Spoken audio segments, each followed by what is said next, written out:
Welcome my dear students, this is Anupam Gupta AG your silver sir. और आज आपके लिए मैं वन शॉट लेक्चर लेके आ गया हूं हमारे some basic concepts of chemistry. That is the first chapter जो कि हम यहां पर देखते हैं। और इस वन शॉट लेक्चर से आपके पास रिवीजन हो जाएगा। अगर आपने ऑलरेडी इन चीज़ों को नहीं पढ़ा है तो काफ़ी सारे कंसेप्ट जो हैं अपने पास फिजिकल केमिस्ट्री में जो अप्लाई होते हैं इस चैप्टर से निकल के आते हैं। जैसे कि मोल कंसेप्ट हो जाता है बच्चों, स्टोइकियोमेट्री हो जाती है, concentration terms etcetera. So I hope all of you are ready for this. और यहाँ पर बहुत ही अमेजिंग विजुअलाइजेशंस के साथ मैं आपको पढ़ाऊंगा, तो जल्दी से यहाँ पर रेडी हो जाइए। लेट्स सी आज हम बच्चों क्या क्या कवर करने वाले हैं। So here are the topics: nature of matter, properties of matter, SI units, uncertainty in measurement, laws of chemical combination, Dalton atomic theory, atomic and molecular mass, mole concept. ठीक है, तो ये सारी चीजें हमारे पास यहाँ पर कवर होती है। Stoichiometry and reactions in solutions. तो अगर हम देखें बच्चों यहाँ पर स्टेट्स ऑफ मैटर, एसेंशियली हमारे पास सॉलिड, लिक्विड, गैस, तीन स्टेट्स ऑफ मैटर होती हैं, जिनके अंदर डिफरेंस क्या रहता है कि भाई सॉलिड्स के अंदर कंप्रेसिबिलिटी जो होती है वो हमारे पास बहुत ही कम होती है, जबकि गैसेस हाईली कंप्रेसिबल होती है। इसका मतलब अगर आप उस पर प्रेशर लगाएंगे, उस पर दम लगाएंगे तो उनका वॉल्यूम जो है वो कम किया जा सकता है। यहाँ पर हाई डेंसिटी रहता है, फिक्स वॉल्यूम रहता है, डेफिनेट शेप रहता है, आप शेप उसका चेंज नहीं कर सकते आसानी से। इंटरमॉलिक्यूलर स्पेसेस जो होती हैं वो बहुत कम होती हैं। इसके ऑपोजिट हमारे पास लिक्विड में ये सब चीज़ें क्या हो जाएंगी थोड़ी डिफरेंट हो जाएंगी। High density, fix volume, no definite shape and less intermolecular space than gases. जबकि यहाँ पर आपके पास लो डेंसिटी मिलती है, फिक्स वॉल्यूम नहीं रहता, फिक्स शेप भी नहीं रहता और मैक्सिमम इंटरमॉलिक्यूलर स्पेसेस यहाँ पर है। तो इन सब का रीजन जो है बच्चों वो कहाँ से निकल के आता है? रीजन अगर हम देखें तो यहाँ पर इंटरमॉलिक्यूलर फोर्सेस, कि जैसे सॉलिड्स बहुत पास पास में होते हैं तो इंटरमॉलिक्यूलर फोर्सेस जो है वहाँ पर ज़्यादा रहते हैं, यहाँ पर थोड़े कम हो जाते हैं, और यहाँ पर बहुत ही कम इंटरमॉलिक्यूलर फोर्सेस हमें देखने को मिलते हैं। ठीक है, तो यहाँ पर आईटी आदर पूछे है कि क्या हम यहाँ पर रसायन शास्त्र पढ़ाएंगे? बिल्कुल, केमिस्ट्री जो है मैं यहाँ पर पढ़ाने वाला हूँ, ध्यान से सुनते रहिए। और पूरा लेक्चर जो है वो आपको बहुत शॉर्ट के अंदर इन सारे कंसेप्ट्स को जो है यहाँ पर बता देंगे। ठीक है, चलिए अब देखो नेक्स्ट हमारे पास क्या आता है बच्चों। सॉलिड, लिक्विड, गैस के बारे में हमें पता है कि सॉलिड हमारे पास जैसे आइस क्यूब होते हैं, आइस क्यूब अगर मेल्ट हो जाए तो हमारे पास लिक्विड वाटर बनता है। और अगर लिक्विड वाटर को आप हीट कर देते हैं बच्चों तो आपके पास वाटर वेपर्स जो है वो क्रिएट होती है। तो ये जो है हमारे पास this is interconversion of states of matter, एक से दूसरी स्टेट में किस तरीके से जाते हैं, और ये हीट करने पर हो रहा है। अगर आप कूल डाउन करेंगे तो उल्टी चीज होगी, वेपर्स जो है कूल होकर लिक्विड बनाते हैं और वो कूल होके हमारे पास क्या बनाते हैं? सॉलिड क्रिएट करते हैं। ठीक है, सो हमारे पास तीन states of matter inter convert हो सकते हैं by changing the condition of temperature and pressure. Pressure भी ध्यान रखिएगा, प्रेशर भी बच्चों चेंज करने पर आपके पास जो स्टेट्स ऑफ मैटर होती हैं वो चेंज होती हैं। सॉलिड से लिक्विड जा सकता है, लिक्विड से गैस जा सकता है, डिपेंडिंग ऑन आप प्रेशर किस तरीके से यहाँ पर लगा रहे। अब जैसे अगर हम देखें यहाँ पर इंटर कन्वर्जन, तो हमें यहाँ पर दिख रहा है कि भाई आइस है, आइस को थोड़ा सा हीट करा, आप देखो यहाँ पर लिक्विड में कन्वर्ट हो रही है वो आइस। ठीक है, टेम्परेचर आपके पास इंक्रीज होगा और एक पॉइंट बाद आपके पास वेपर्स जो है वो आने लग जाती है। ठीक है, तो ये पानी का हमारे पास इंटर कन्वर्जन जो है वो हम ध्यान रखेंगे। अब देखिए जो हमारे पास ये बेसिक होती है स्टेट्स ऑफ मैटर, उसके बाद हम मैटर को क्लासिफाई करते हैं।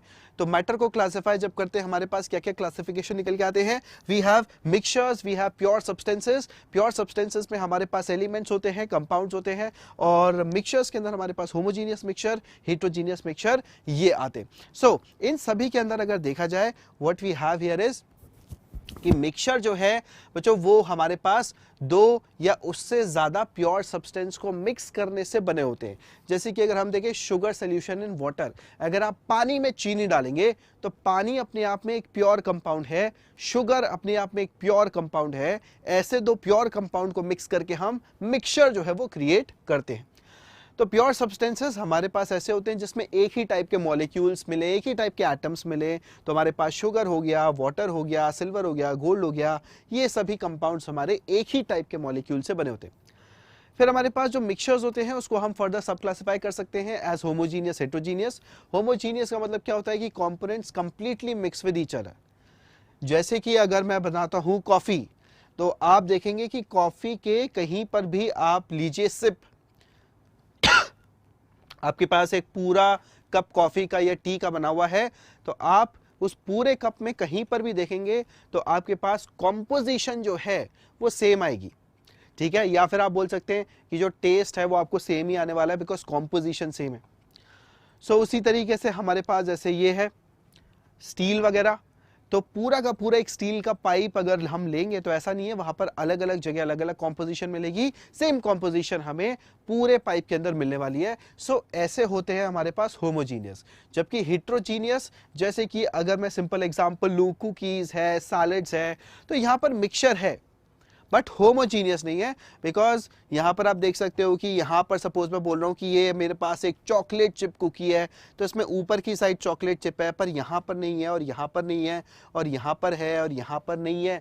तो इसका मतलब हम यहां पर कॉम्पोजिशन जो है उसको क्या नहीं बोल सकते, कॉम्पोजिशन को कांस्टेंट नहीं बोल सकते। अलग अलग जगह हमें अलग अलग यहाँ पर कॉम्पोजिशन देखने को मिलती है। सो this is very basic idea of जो हिट्रोजीनियस मिक्सचर हमारे पास होते हैं। सो वेश हमारे साथ ज्वाइन कर गया है, वेरी वेरी वेलकम। हम कैसे हैं? बिल्कुल बढ़िया। आई होप जो है आप यहाँ पर पूरी शिद्दत से हमारे साथ पढ़ाई करें, और यहाँ पर भी आप जो है अननोन आके पढ़ ही रहे हैं, तो आई होप आप यहाँ पर भी जो है इसका फ़ायदा उठा रहे हैं। और यहाँ पर देखो काफ़ी मेहनत करके ये प्लेटफॉर्म जो है तैयार किया गया है और इसके फीचर्स आप देखेंगे काफ़ी बढ़िया फीचर्स है, जो एक अच्छे टीचर को, ठीक है, और बढ़िया तरीके से पढ़ाने में बहुत हेल्प करते हैं। आई होप आप भी हम लोगों को यहाँ पर सपोर्ट करें इस प्लेटफॉर्म को जो है बढ़िया बनाने के अंदर, इस प्लेटफॉर्म को सक्सेसफुल बनाने के अंदर, ठीक है। चलिए नेक्स्ट में जो हमारे पास एलिमेंट्स आते हैं, एलिमेंट्स क्या होते हैं कि पार्टिकल्स जिसके अंदर एक ही टाइप के एटम्स हो। तो हाइड्रोजन एक एलिमेंट है, ऑक्सीजन एलिमेंट है, नाइट्रोजन एलिमेंट है, एंड सो ऑन। जब हमारे पास एलिमेंट्स कंबाइन होते हैं तो वो मॉलिक्यूल के फॉर्म में एग्जिस्ट कर सकते हैं। जैसे हाइड्रोजन का एक एटम दूसरा एटम से मिलके हाइड्रोजन के मॉलिक्यूल के फॉर्म में जो है आपसे यहाँ पर जो है एक नए मॉलिक्यूल के फॉर्म में मिल जाता है ना। अब देखो यहाँ पर सोडियम, कॉपर, सिल्वर, ये सारे के सारे एग्जाम्पल हैं, ठीक है। ऑक्सीजन के दो एटम कंबाइन होकर हमारे पास ऑक्सीजन का जो है मॉलिक्यूल यहाँ पर क्रिएट कर रहे हैं। सो ये सभी चीज़ें जो है आपको समझ में आनी चाहिए। और नेक्स्ट पर जो हमारे पास कंपाउंड्स क्या होते हैं, कंपाउंड्स हमारे पास ऐसे जो है चीज़ें हो जाती है जिसके अंदर एक मॉलिक्यूल में एक से ज़्यादा टाइप के एटम्स हमें देखने को मिले। सो जैसे कि अगर मैं बात कर रहा हूँ यहाँ पर H2O का मॉलिक्यूल, यहाँ पर CO2 का मॉलिक्यूल, तो H2O के मॉलिक्यूल जो है उसके अंदर हाइड्रोजन ऑक्सीजन दो डिफरेंट टाइप के एटम्स हैं। सो इसलिए इसका एक मॉलिक्यूल हमारे पास क्या कहलाएगा, एक कंपाउंड जो है वो कहलाएगा, ठीक है। और यहाँ पर जब मिक्स होते हैं बच्चों, तो ये एक डेफिनेट रेशो के अंदर ही मिक्स होते हैं। जैसे अगर हम देखें, हमेशा दो हाइड्रोजन के एटम एक ऑक्सीजन के एटम से कंबाइन होके एक H2O का मॉलिक्यूल बनाते हैं, और कोई यहाँ पर जो है इसका कॉम्पोजिशन नहीं हो सकता, है ना। यस, चलिए आगे बढ़ते हैं। अब देखिए properties of matter and there measurement. तो देखिए जो हमारे पास प्रॉपर्टीज होती हैं, फिजिकल प्रॉपर्टीज किसी मैटर की, तो वो volume, colour, odour, melting point, boiling point, density, ये सब हो जाते हैं, ठीक है। केमिकल प्रॉपर्टी की बात करें तो ये हो जाता है हमारे पास कि इसकी कंबस्टिबिलिटी, जैसे कितनी आसानी से जल जाएगा, कौन सी रिएक्शन हमारे पास करेगा, ठीक है। इस तरीके से एसिड बेस के साथ क्या रिएक्शन करेगा, ये केमिकल प्रॉपर्टी हो जाती है। So chemical property involve some type of chemical conversion. Physical property doesn't involve any type of chemical conversion. Physical property मतलब आपके पास बस ऐसी प्रॉपर्टी जो किसी रिएक्शन को इन्वॉल्व नहीं कर रही है।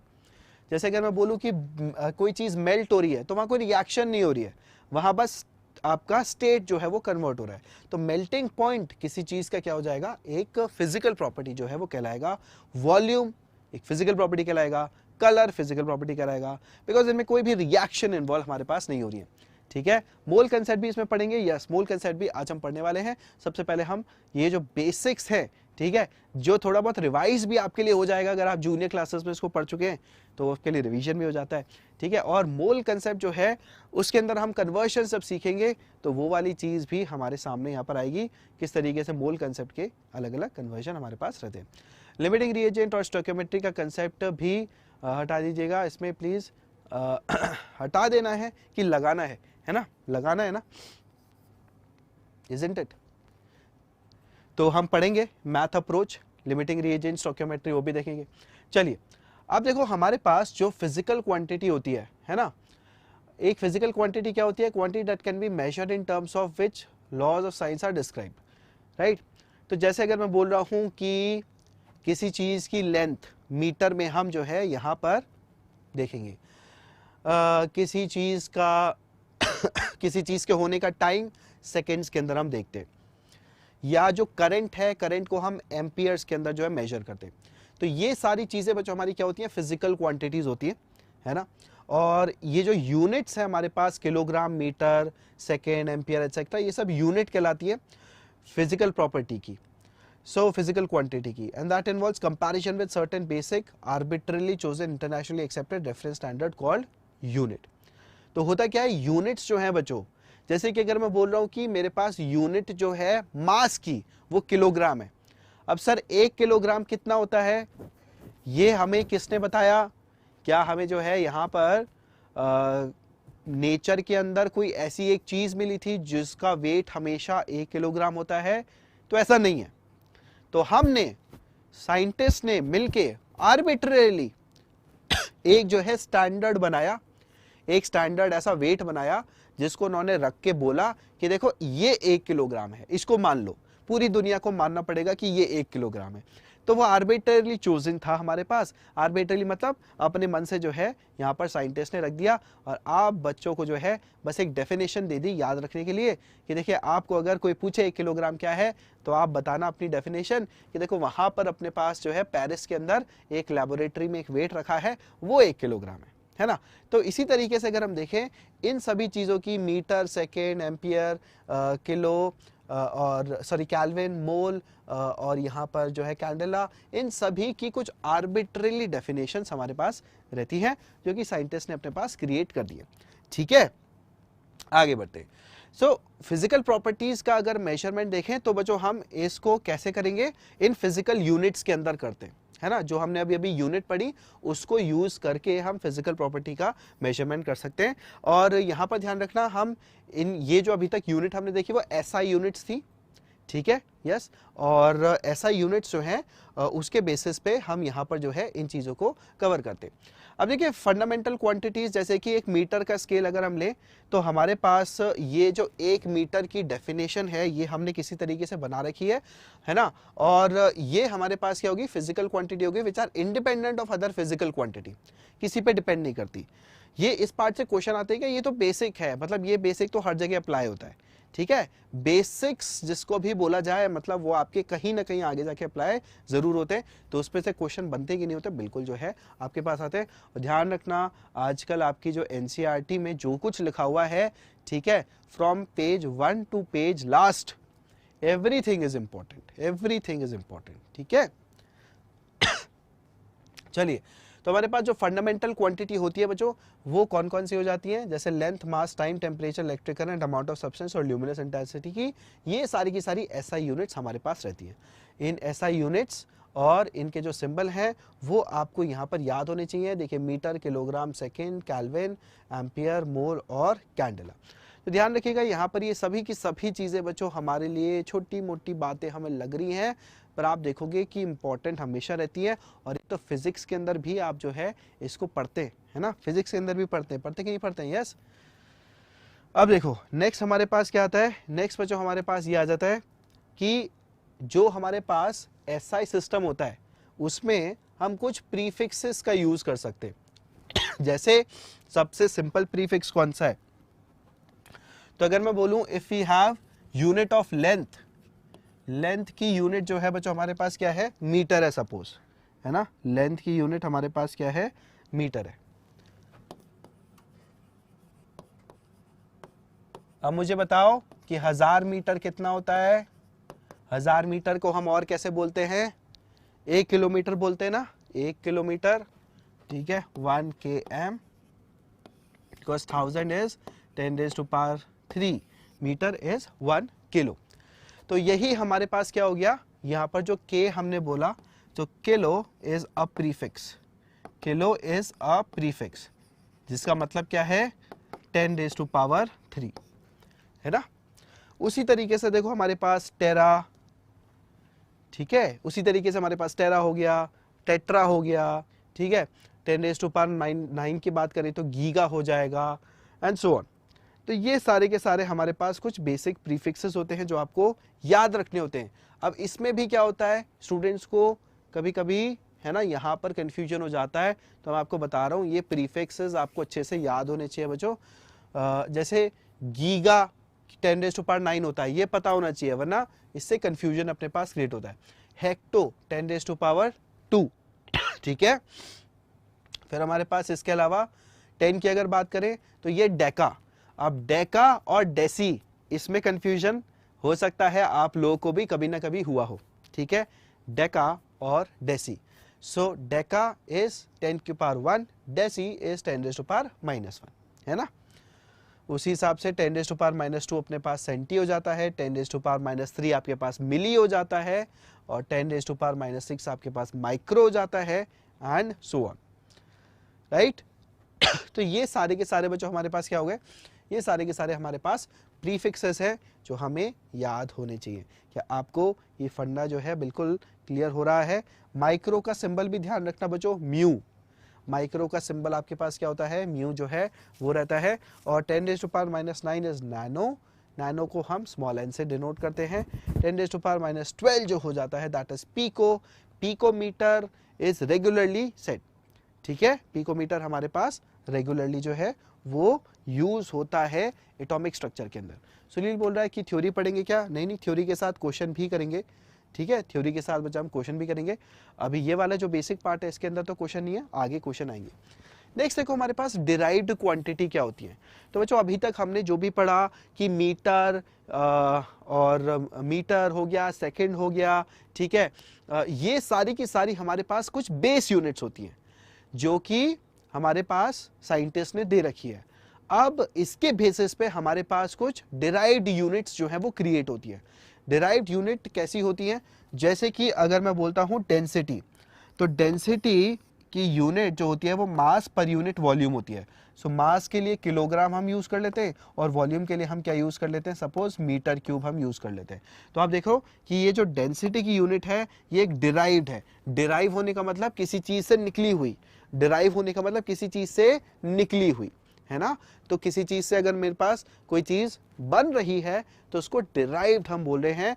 तो यहां पर बेस यूनिट से डिराइव हुई हुई यूनिट डेंसिटी की हमारे पास आ रही है। उसी तरीके से अगर हम स्पीड की बात करें, स्पीड का क्या हो जाता है बच्चों, मीटर पर सेकेंड हो जाता है, होता है कि नहीं होता, यस, मीटर पर सेकेंड, है ना।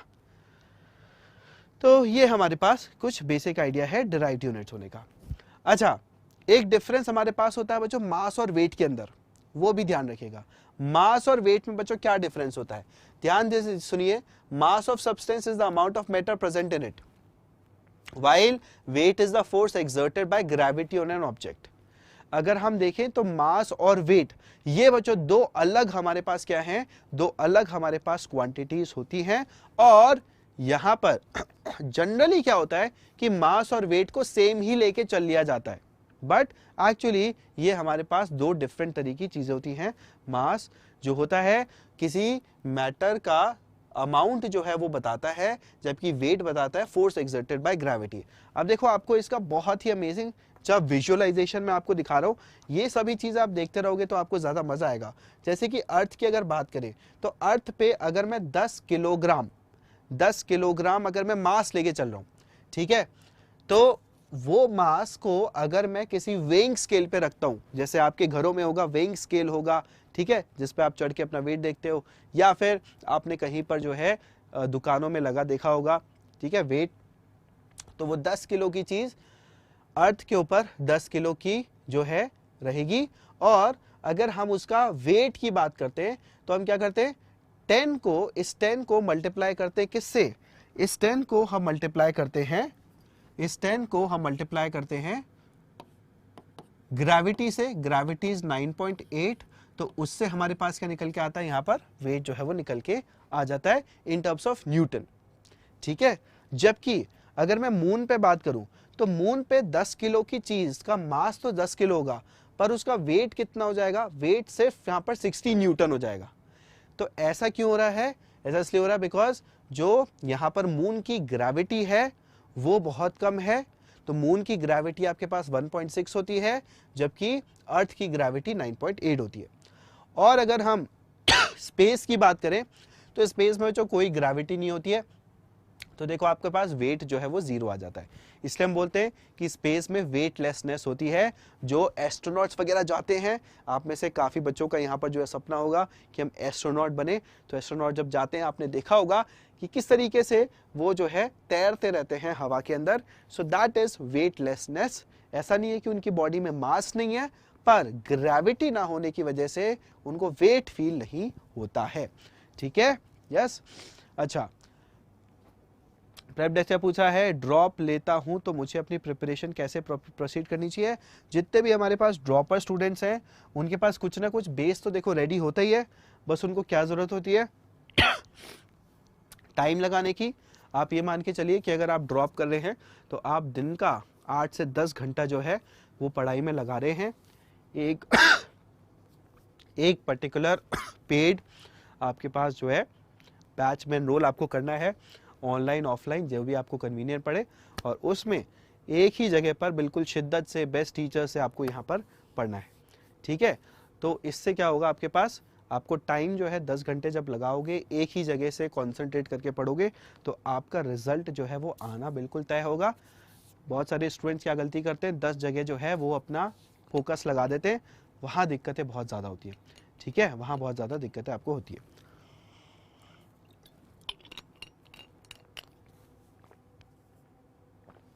चलिए नेक्स्ट हमारे पास बच्चों यहाँ पर वॉल्यूम की हम बात कर रहे हैं। तो देखिए वॉल्यूम जो है लैबोरेटरी में बहुत अलग अलग तरीके से मेजर किया जाता है। वॉल्यूम का यूनिट होता है लेंथ क्यूब। जैसे कि 1 litre is equal to 1000 ml, ये याद होना चाहिए बच्चों, बहुत इंपॉर्टेंट है। और 1000 ml is also equal to 1000 centimetre cube, है ना। ये बहुत इंपॉर्टेंट है याद रखने के लिए केमिस्ट्री में कि 1 लीटर इज 1000 ml। और इसको हम ऐसे भी बोल सकते हैं कि देखिए 1 ml is equals to 1 centimetre cube. इस चीज़ को ध्यान रखिएगा बच्चों। 1000 centimetre cube is equals to 1 dm cube. So this is 1 dm cube जो है वो हमारे पास 1000 सेंटीमीटर क्यूब है, और 1000 centimetre cube is 1000 ml also. So that is 1 litre, है ना। यस, क्लियर है वाली बात। एमबाइब की क्लासेस यूट्यूब पर होती है, नहीं आगे जाके हम जो है mbibe.com पे भी आपको लाइव क्लासेस देंगे। आप ध्यान रखिएगा कि अभी भी वहां पर बहुत सारा कंटेंट आपके पास अवेलेबल अगर आप देखना चाहे तो। चलिए, अच्छा टेम्परेचर की बात करें तो टेम्परेचर में हमें बच्चों क्या क्या याद रखना होता है।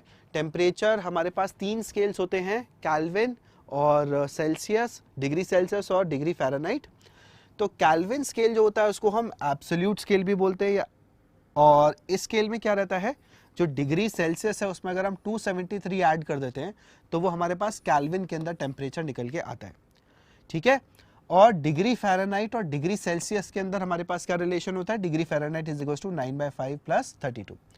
तो ये हमारे पास 3 तरह के स्केल्स होते हैं। इनका ये मतलब नहीं है कि अगर मैं अलग अलग स्केल पे कोई चीज़ मेजर कर रहा हूँ तो वो जो है उसकी वैल्यू अलग अलग आ रही है तो हमारे पास वो चीज़ ही अलग है, ऐसा नहीं है। अगर मैं बॉडी टेम्परेचर जो है मेजर करता हूँ तो मेरे पास फ़ारेनहाइट स्केल पे 97, 98 कुछ आता है, जो सेल्सियस स्केल है उस पर 37 डिग्री कुछ आएगा, और अगर केल्विन स्केल पे देखेंगे तो 310 केल्विन आएगा। तो बॉडी का टेम्परेचर जो भी है आप जिस भी स्केल पे मेजर कर रहे हैं उससे फ़र्क नहीं पड़ रहा, बॉडी का टेम्परेचर तो सेम ही रह रहा है ना। बस वैल्यू जो है अलग अलग स्केल पे अलग अलग आपके पास रहती है, और ये कन्वर्शंस आपको जो है बच्चों याद होने चाहिए। ठीक है जी, फंडा बिल्कुल क्लियर है। अब देखो यहाँ पर जो है जो भी हमारे साथ स्टूडेंट जुड़े हैं, स्पेशली जो 23 की तैयारी कर रहे हैं उनके लिए तो जो है बस एग्ज़ाम आ ही गया है। 24 की जो तैयारी कर रहे हैं उनको मैं बताना चाहता हूँ कि वो जैसे एम्बाइब के जो प्लेटफॉर्म है उस पर आज भी जाके आप बहुत सारा प्रैक्टिस और टेस्ट जो है बच्चों दे सकते हैं, और वो प्रैक्टिस और टेस्ट बिल्कुल आपके लिए फ्रीली अवेलेबल हैं, कोई कॉस्ट नहीं है। सिर्फ आपको वहाँ पर एनरोल करना है, और एनरोल करके आपके बहुत ही अमेजिंग तरीके से एक प्लेटफॉर्म हमने क्रिएट करा है, उसको आपको यूज़ करना है अपने प्रैक्टिस और टेस्ट देने के लिए। उसे एंड में अगर आप देखेंगे ना, पूरा टेस्ट अगर ख़त्म करते हैं तो आपके बहुत अमेजिंग फीडबैक भी वहाँ पर दिया जाता है। वो फीडबैक भी बहुत आपके लिए हेल्पफुल रहेगा to get to better ranks, है ना। बहुत सारे स्टूडेंट्स का रैंक इंप्रूव नहीं हो पाता, तो वो कहीं ना कहीं आपके पास किससे रिलेटेड होता है, वो आपके पास कहीं ना कहीं रिलेटेड होता है अपने प्रैक्टिस से। चलिए देखिए, बहुत अमेजिंग तरीके से आपके पास एक क्वेश्चन है। एम्पियर, है ना, एम्पियर जो है वो हमारे लिए करंट की यूनिट हो गई, यस।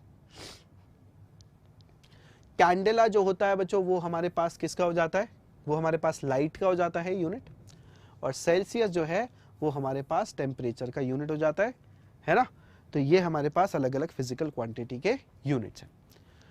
अब आते हैं बच्चों concept of uncertainty in measurement. अभी देखो, हमने ये बात करी कि हम चीजों को मेजर जो है वो करते हैं यूजिंग दिस एसआई स्केल या फिर एसआई जो यूनिट सिस्टम है उससे।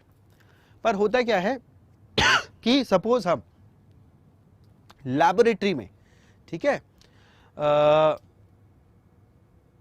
यहां पर अगर मैं देखूं लैबोरेटरी में जो हमारे वो है, सपोज मुझे एक चीज मेजर करनी है, सपोज मुझे इस पेन की लेंथ मेजर करनी है, ठीक है, तो मैं क्या करूंगा, इस पे स्केल लगाऊंगा।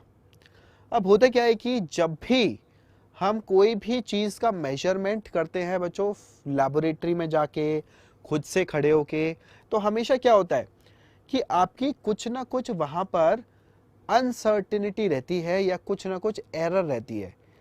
इसका मतलब है कि अगर सपोज मेरे पास वैल्यू इसकी 15 सेंटीमीटर है, एग्जैक्टली इसकी एग्जैक्टली 15 सेंटीमीटर है, तो मैं अगर इसको मेजर करूंगा एक स्केल के थ्रू, तो हो सकता है मुझे 14.9 सेंटीमीटर मिले या 15.1 सेंटीमीटर मिले, ठीक है। इस तरह की कुछ वैल्यूज मुझे नजर आएंगी।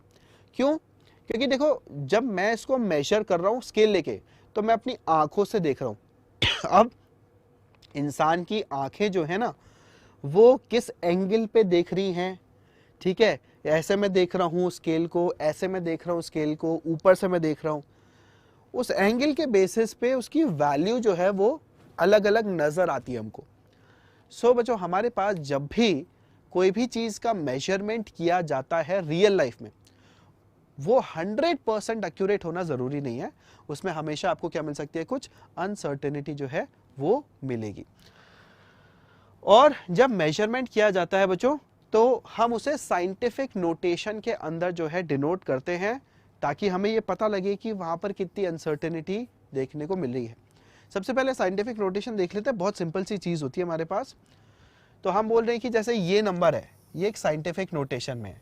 साइंटिफिक नोटेशन में क्या रहता है कि आपके पास ऐसे एक डिजिट होगी, उसके बाद डेसिमल होगा, उसके बाद सारी डिजिट्स होंगी, फिर उसको आप मल्टीप्लाई करेंगे और 10 raise to power some coefficient के फॉर्म में जो है यहां पर लिखेंगे, है ना।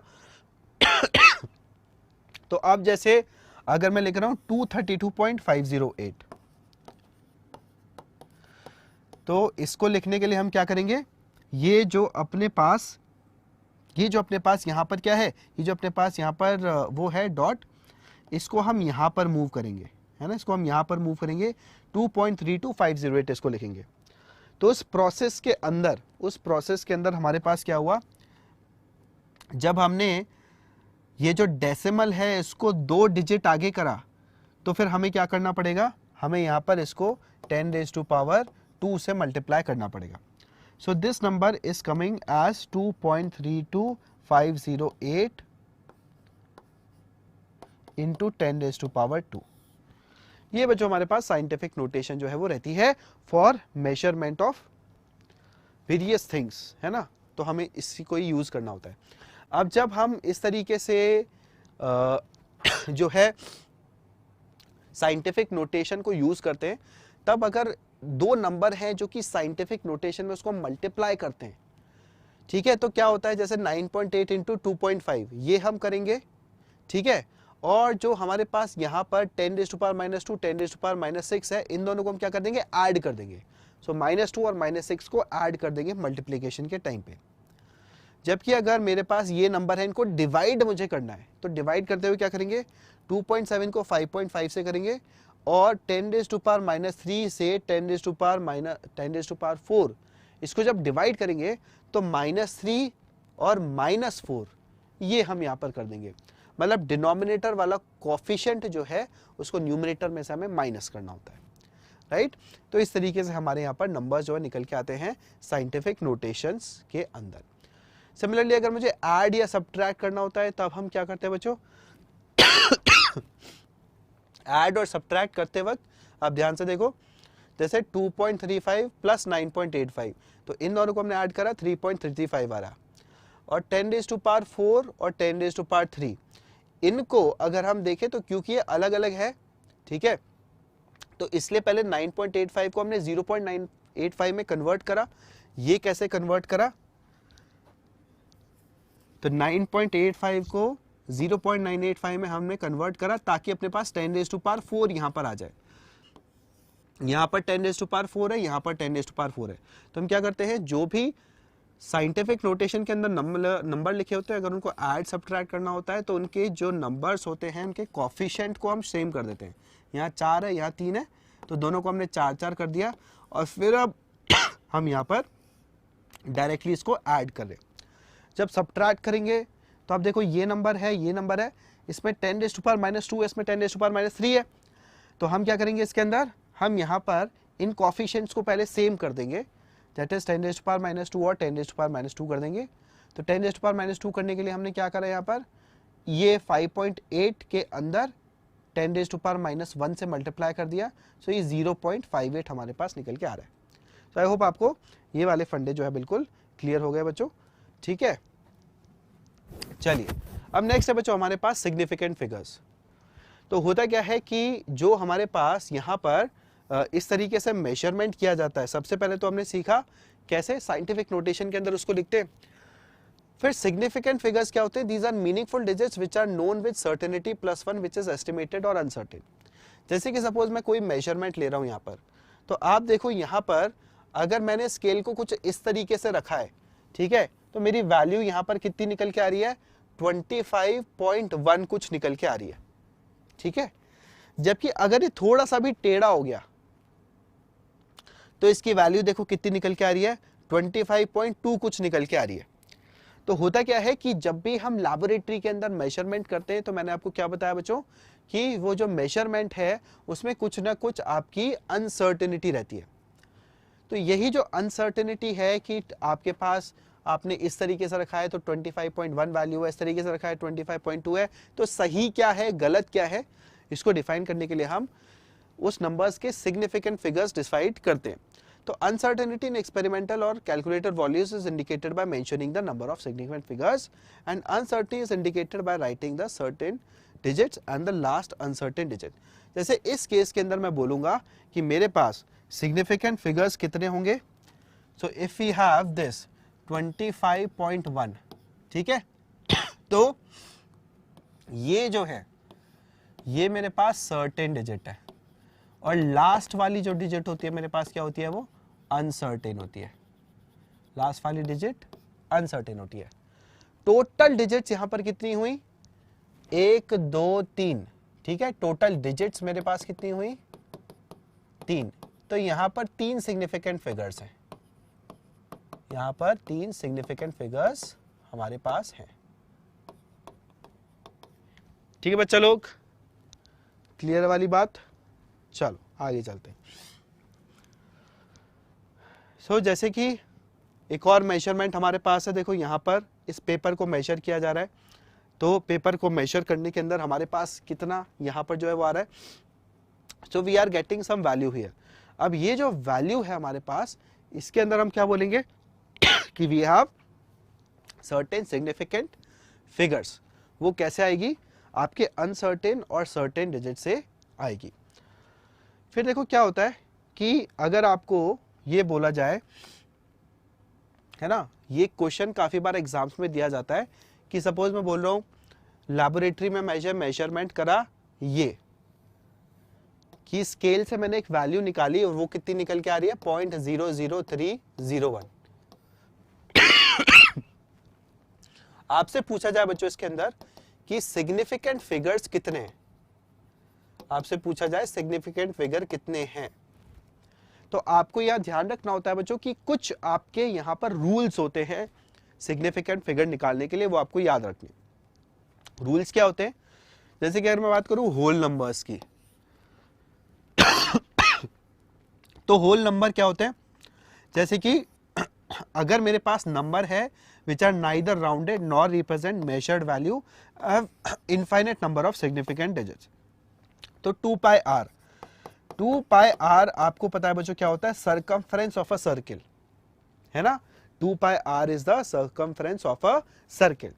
तो इसके अंदर मैं क्या बोलूंगा कि देखो ये जो 2 है ना, ये 2, इसके अंदर infinite number of significant figure है, बिकॉज ये 2 क्या है, एक फॉर्मूला का पार्ट है, एक फॉर्मूला का पार्ट है। फॉर्मूला का पार्ट जो चीज होती है वो मेरे पास क्या रहता है, वो मेरे पास इनफाइनाइट जो है सिग्निफिकेंट फिगर का होता है, उसकी कोई 1 2 3 ऐसी डिजिट्स हम नहीं लेके चलते। तो कोई भी ऐसी चीज जो कि आपकी मेजर्ड वैल्यू नहीं है, ठीक है, जिसको राउंड ऑफ नहीं करा गया है, उसमें infinite number of significant figures देखे जाते हैं। जबकि जहां पर डेसिमल्स इन्वॉल्व होते हैं, ठीक है, जहां डेसिमल्स इन्वॉल्व होते हैं, जो आपकी मेजर्ड वैल्यू होती है, उसके अंदर क्या होता है, ध्यान से सुनो, बहुत छोटा सा रूल है, ठीक है, बहुत छोटा सा रूल है, first non zero digit and all digits after it are significant. तो हमने क्या बोला कि first non zero digit and all the digits after it are significant.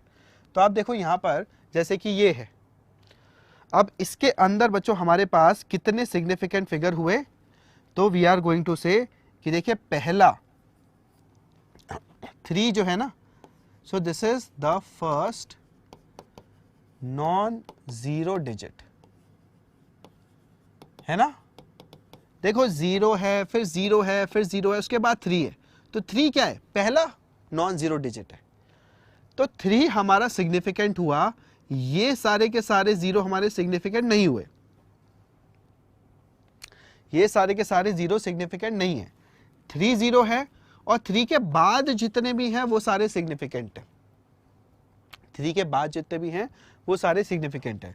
तो ये 3 प्लस 0 प्लस 0 प्लस 1, तो टोटल मिला के 4 सिग्निफिकेंट फिगर अपने पास यहां पर रहेंगे, ठीक है।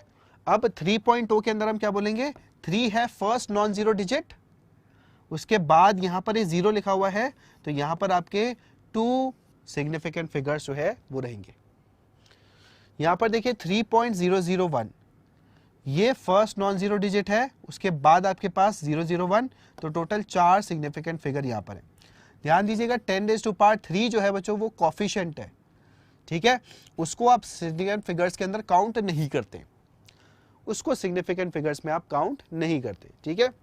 चलिए अब नॉन डेसिमल्स के अंदर क्या होता है वो ध्यान से सुनो, first non zero to last non zero digits are significant. जो हमारे पास बच्चों नॉन डेसिमल चीजें होती हैं उसके अंदर first non zero to last non zero digits are significant.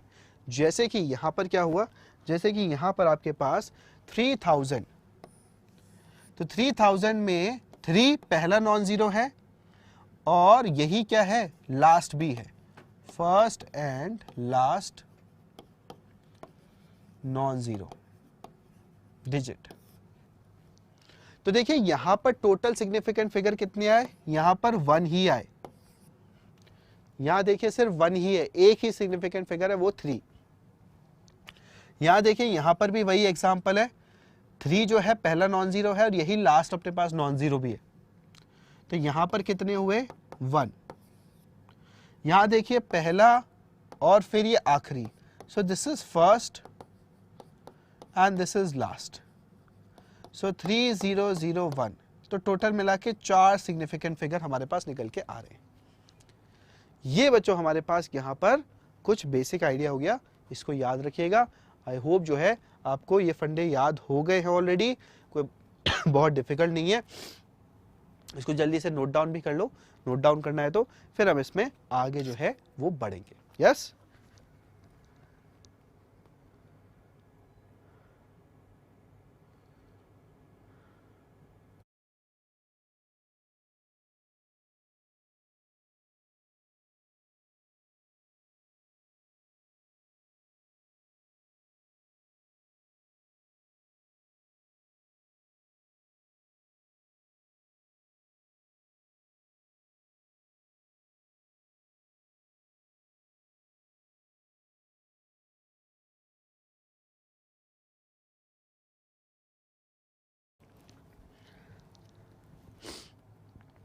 चलिए आगे बढ़ते हैं बच्चों हमारे पास।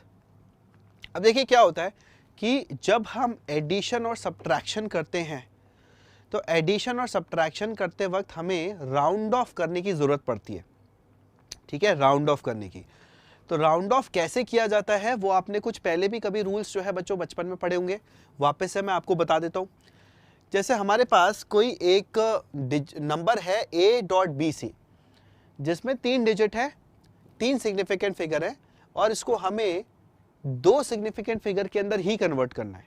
तो हम क्या करेंगे, ठीक है, तो इसके अंदर हमारे पास क्या क्या होना चाहिए, लेट्स लुक एट दिस। तो हमारे पास यहां पर पहला रूल है if c is greater than 5 then increase b by 1।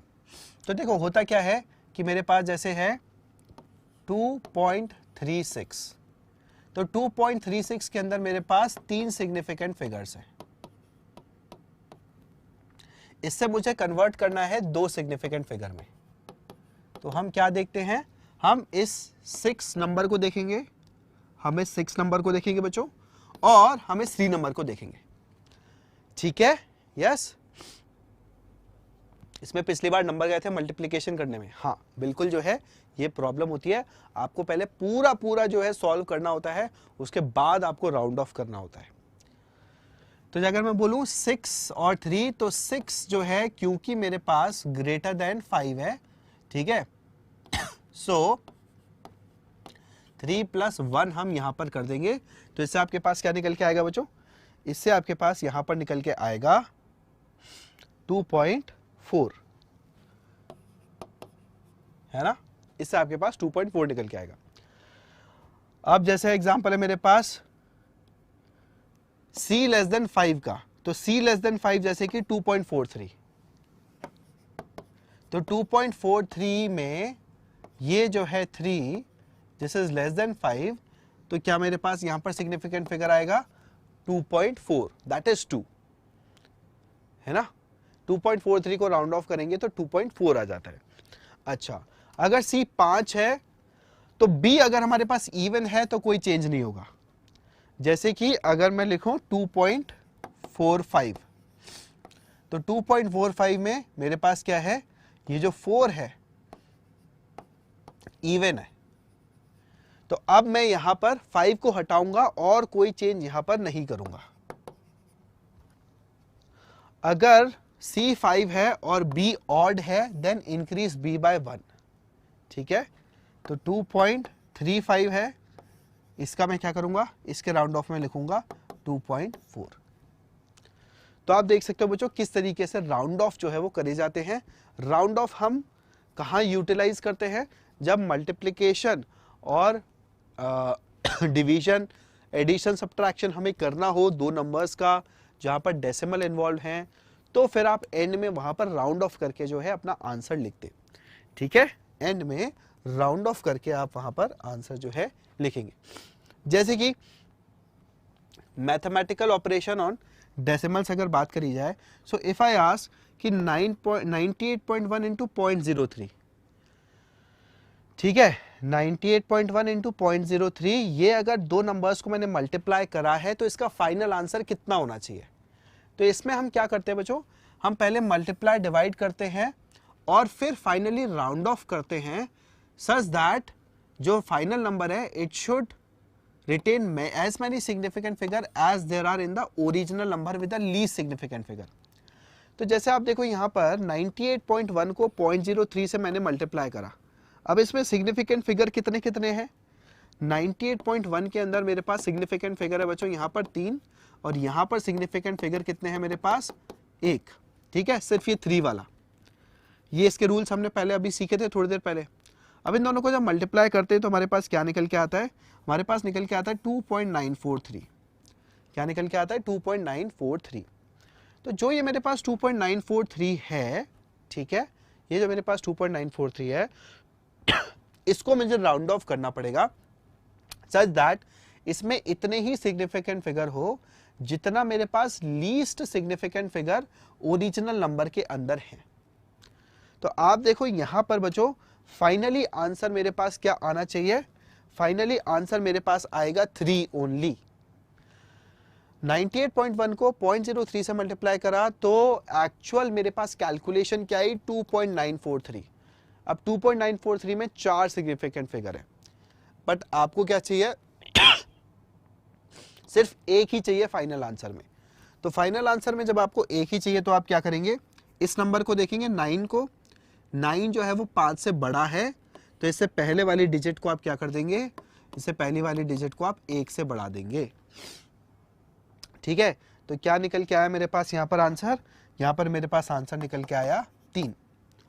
Similarly अगर मेरे पास है 57 इंटू 7.368, इसके अंदर अगर मैं मल्टीप्लिकेशन करूंगा तो ये आएगा, बट यहाँ पर मुझे फाइनल आंसर 2 सिग्निफिकेंट फिगर के अंदर ही देना पड़ेगा। यहाँ पर देखो 4 सिग्निफिकेंट फिगर है, यहाँ 2 है, ये लीस्ट नंबर है। तो इसमें 2 नंबर निकालने के लिए मैं क्या करूंगा, यहाँ पर राउंड ऑफ करूंगा। राउंड ऑफ करने में 9 जो है उसको यूज करते हुए मैं यहाँ पर 42 लिख दूंगा।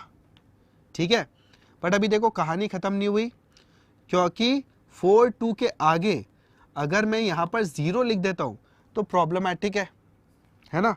उसकी जगह हम क्या करेंगे, इसको हम ऐसे लिख देंगे कि 4.19976 इंटू 10⁻²।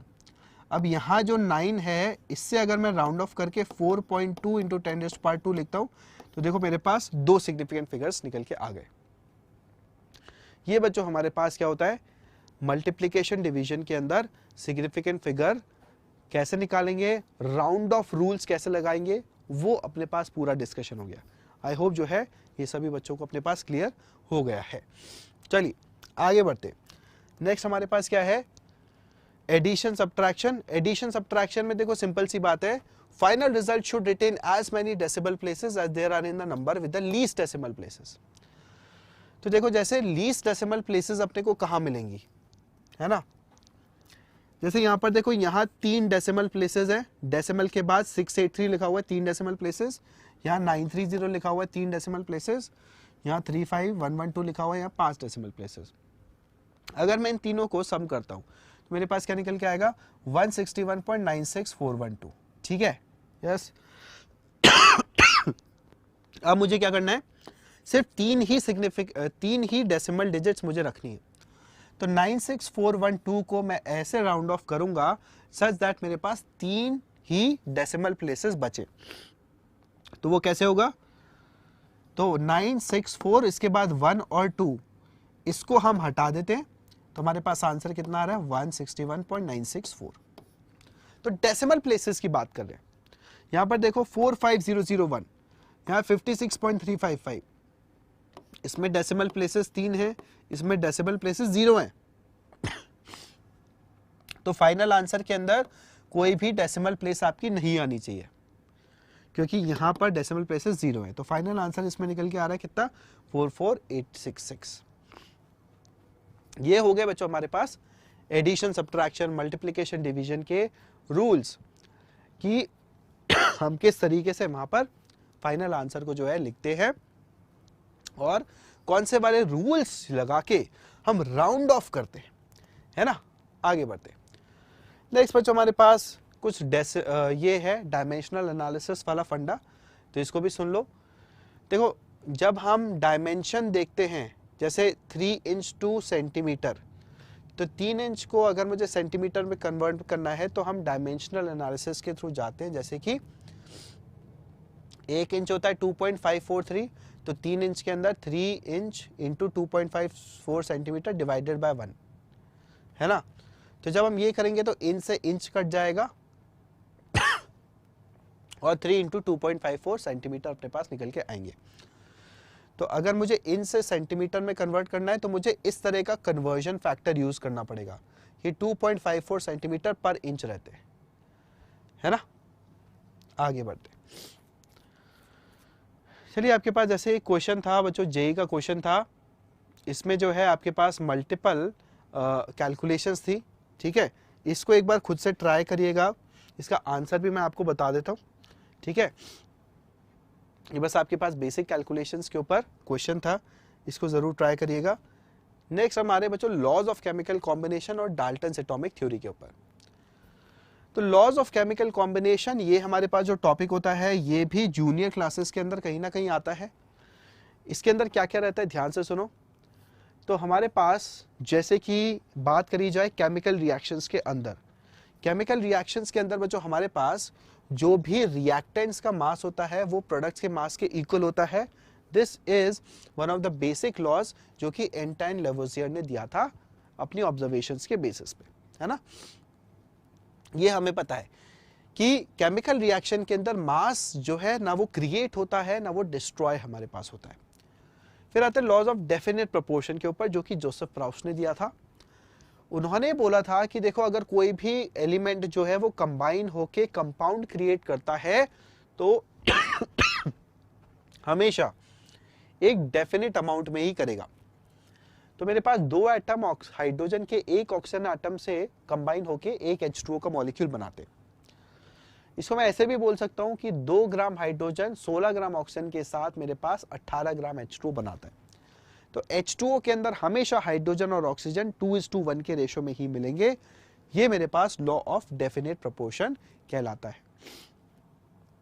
आगे बढ़ते, नेक्स्ट है law of multiple proportion. Law of multiple proportion क्या बोलता है बच्चों, ये डाल्टन ने दिया था 1803 के अंदर, कि अगर हमारे पास दो एलिमेंट एक से ज्यादा कंपाउंड क्रिएट कर रहे हैं तो फिर हमारे पास एक कंपाउंड के मास को अगर मैं फिक्स करूं तो दूसरे एलिमेंट का जो मास है, मतलब एक एलिमेंट का मास अगर मैं फिक्स करता हूं तो दूसरे एलिमेंट का जो मास है वो कुछ हमारे फिक्स्ड होल नंबर रेशियो में होगा। एग्जाम्पल से ज्यादा अच्छी तरह समझ में आता है, जैसे H2 और O2 से H2O भी बनता है और H2 और O2 से H2O2 भी बनता है, हाइड्रोजन पेरोक्साइड भी। तो हाइड्रोजन जब 2 ग्राम रिएक्ट करता है ऑक्सीजन से, ठीक है, तो 16 ग्राम रिएक्ट करेगा तो 18 ग्राम H2O अपने पास क्रिएट होगा। पर 2 ग्राम रिएक्ट करेगा अगर 32 ग्राम से तो 34 ग्राम H2O2 अपने पास क्रिएट होगा। तो इसलिए यहां पर जो ये है हाइड्रोजन, इसका तो हम क्या लेके चल रहे हैं, फिक्स्ड मास, इसका हम फिक्स्ड मास लेके चल रहे हैं। ये फिक्स्ड मास जो है इससे जब ऑक्सीजन रिएक्ट कर रहा है तो 16:32 के रेशियो में रिएक्ट कर रहा है। So 16:32 का ratio is 1:t, 1:2. This is a simple ratio. This is a simple ratio. ये सिंपल रेशियो होना चाहिए, स्मॉल होल नंबर रेशियो है। तो एक एलिमेंट के एक फिक्स मास से दूसरा एलिमेंट जब रिएक्ट करता है तो उसके मासेस इस तरीके से स्मॉल होल नंबर में होते हैं। ये बच्चों हमारे पास लॉ ऑफ मल्टीपल प्रोपोर्शन कहलाता है। ठीक है, चलिए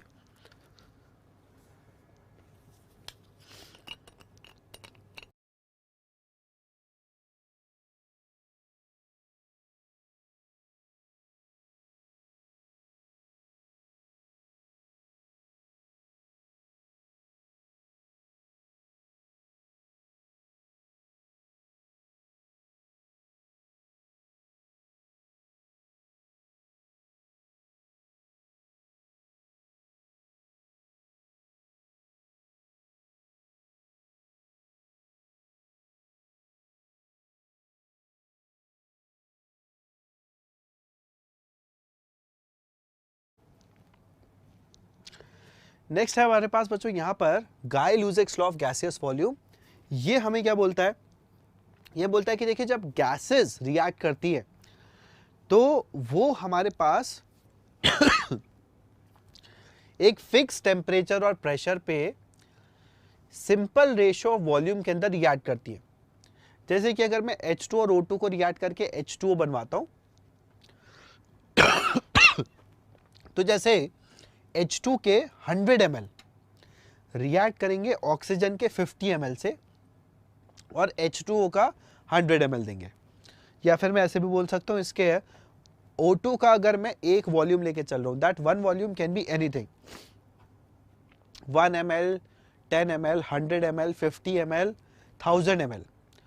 तो इसका एक वॉल्यूम और इसका दो वॉल्यूम, ठीक है। अगर मैं बोल रहा हूं कि ऑक्सीजन मैंने 1000 वॉल्यूम लिया है तो हाइड्रोजन 2000 वॉल्यूम है ना, अगर इसका 1000 ml है तो इसका 2000 ml यूज होगा और H2O कितना बनेगा, 2000 ml। तो वॉल्यूम्स का जो रेशो होता है वो भी अपने पास क्या रहता है, वॉल्यूम्स का रेशो अपने पास क्या रहता है, यहाँ पर सिंपल रेशो रहता है, सिंपल रेशो बाय वॉल्यूम। हाँ ध्यान रखिएगा टेम्परेचर प्रेशर जो है वो सेम होना चाहिए, ठीक है। ये हो गया बच्चों अपने पास Gay Lussac's law of chemical combination. Next है बच्चों एवोगैड्रो लॉ। एवोगैड्रो ये बोले कि देखिए अगर आप एक फिक्स टेम्परेचर प्रेशर पे अलग अलग गैसेस को देखते हैं, अलग अलग गैसेस को देखते हैं, तो equal volume of the gas contain equal number of the molecule. जैसे कि यहां पर आपको दिख रहा है 4 मॉलिक्यूल, यहां पर 4 मॉलिक्यूल, यहां पर 4 मॉलिक्यूल, ठीक है। सो जब हमारे पास ये रिएक्ट कर रहे हैं, हमें दिख रहा है कि एक फिक्स्ड वॉल्यूम में फिक्स टेम्परेचर प्रेशर कंडीशन पे जो गैस होगी वो अपने पास क्या होगी, सेम होगी। अब यहाँ पर देखो, यहाँ पर आपके पास H2O बन रहे हैं। अब ये H2O जब बन रहे हैं तो ये आपके पास कितने बनेंगे, ट्वाइस वॉल्यूम में बनेंगे अगर टेम्परेचर प्रेशर सेम है तो, क्योंकि यहाँ पर देखो आपके जो नंबर ऑफ मॉलिक्यूल्स हैं वो डबल हो गए। 4 मॉलिक्यूल ऑक्सीजन के 8 H2O के मॉलिक्यूल क्रिएट करते हैं, तो वॉल्यूम डबल हो जाएगा। तो एक फिक्स्ड वॉल्यूम में सेम नंबर ऑफ मॉलिक्यूल्स आपको देखने को मिलते हैं गैसेस के। This is your Avogadro's law. चलो नेक्स्ट आते हैं बच्चों हमारे पास डाल्टन थ्योरी के बारे में। डाल्टन थ्योरी हमें यह बोलती थी कि देखिए मैटर जो है वो इंडिविजिबल एटम होता है ना। डाल्टन ने ये बोला था हमें, all matter was made up of small individual particles called atoms. Compounds are formed when atoms of different elements combine in a fixed ratio. And chemical reactions involve reorganization of atoms. These are neither created nor destroyed in a chemical reaction. तो Dalton's theory जो थी बच्चों वो सबसे primitive theory थी, सबसे earlier theory थी, जो कि मैटर के बारे में डिस्कस करती थी कि मैटर किससे बना हुआ है। तो डाल्टन ने बोला छोटे छोटे आपके एटम से बना हुआ है जो इनडिविजिबल होते हैं, मतलब उनके अंदर आप ब्रेक करके कुछ और नहीं क्रिएट कर सकते। और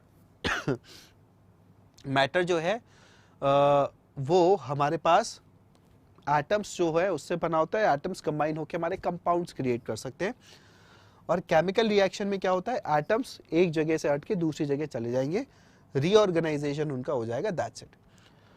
पर हमें पता है बच्चों डाल्टन थ्योरी जो होती है वो एक्चुअली बहुत ही पुरानी थ्योरी थी, बहुत ही इनिशियल थ्योरी थी। और एक्चुअली वो थ्योरी जो है उसके बहुत सारे लिमिटेशंस थे, बहुत सारी प्रॉब्लम थी उसके अंदर। और इसी वजह से यहाँ पर आपकी डाल्टन थ्योरी जो है उसको आजकल डिस्कार्ड कर दिया गया है ना।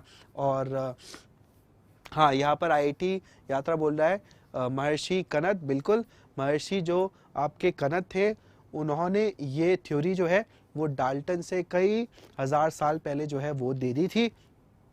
बट हमें ये जो है पढ़ने को इतनी आसानी से नहीं मिलता, क्योंकि हमारी मॉडर्न साइंस जो है वो वेस्टर्न बुक्स के ऊपर बनी हुई है। तो वेस्टर्न बुक्स के अंदर डाल्टन को ही यहाँ पर इसका है ना श्रेय दिया जाता है। तो ये सारे हमारे पास डाल्टन से रिलेटेड बातें थी। आगे बढ़ते बच्चों, concept of atomic and molecular masses. अब देखिए होता क्या है कि जब हमने ये सारी बातें पढ़ ली, अब हम थोड़ा मॉडर्न साइंस की तरफ आ रहे हैं, मॉडर्न फिजिकल केमिस्ट्री की तरफ, जिसके अंदर क्या होता है हम ये डिस्कस करते हैं कि चीज़ों को मेजर कैसे किया जाए। तो हमारे पास कंसेप्ट आता है एटॉमिक मास का। तो एटॉमिक मास हमारे पास क्या होता है बच्चों, mass of one atom of element is known as atomic mass, ठीक है। अब क्योंकि एटम्स हमारे पास बहुत ही छोटे होते हैं, ठीक है, एटम्स हमारे पास क्या होते हैं, बहुत ही छोटे छोटे होते हैं, तो इसी वजह से हमारे पास एटम्स को मेजर करने के लिए एक यूनिट डिफाइन की गई है जिसको 1 AMU या 1 U बोला जाता है, which is 1/12 the mass of carbon 12 atom.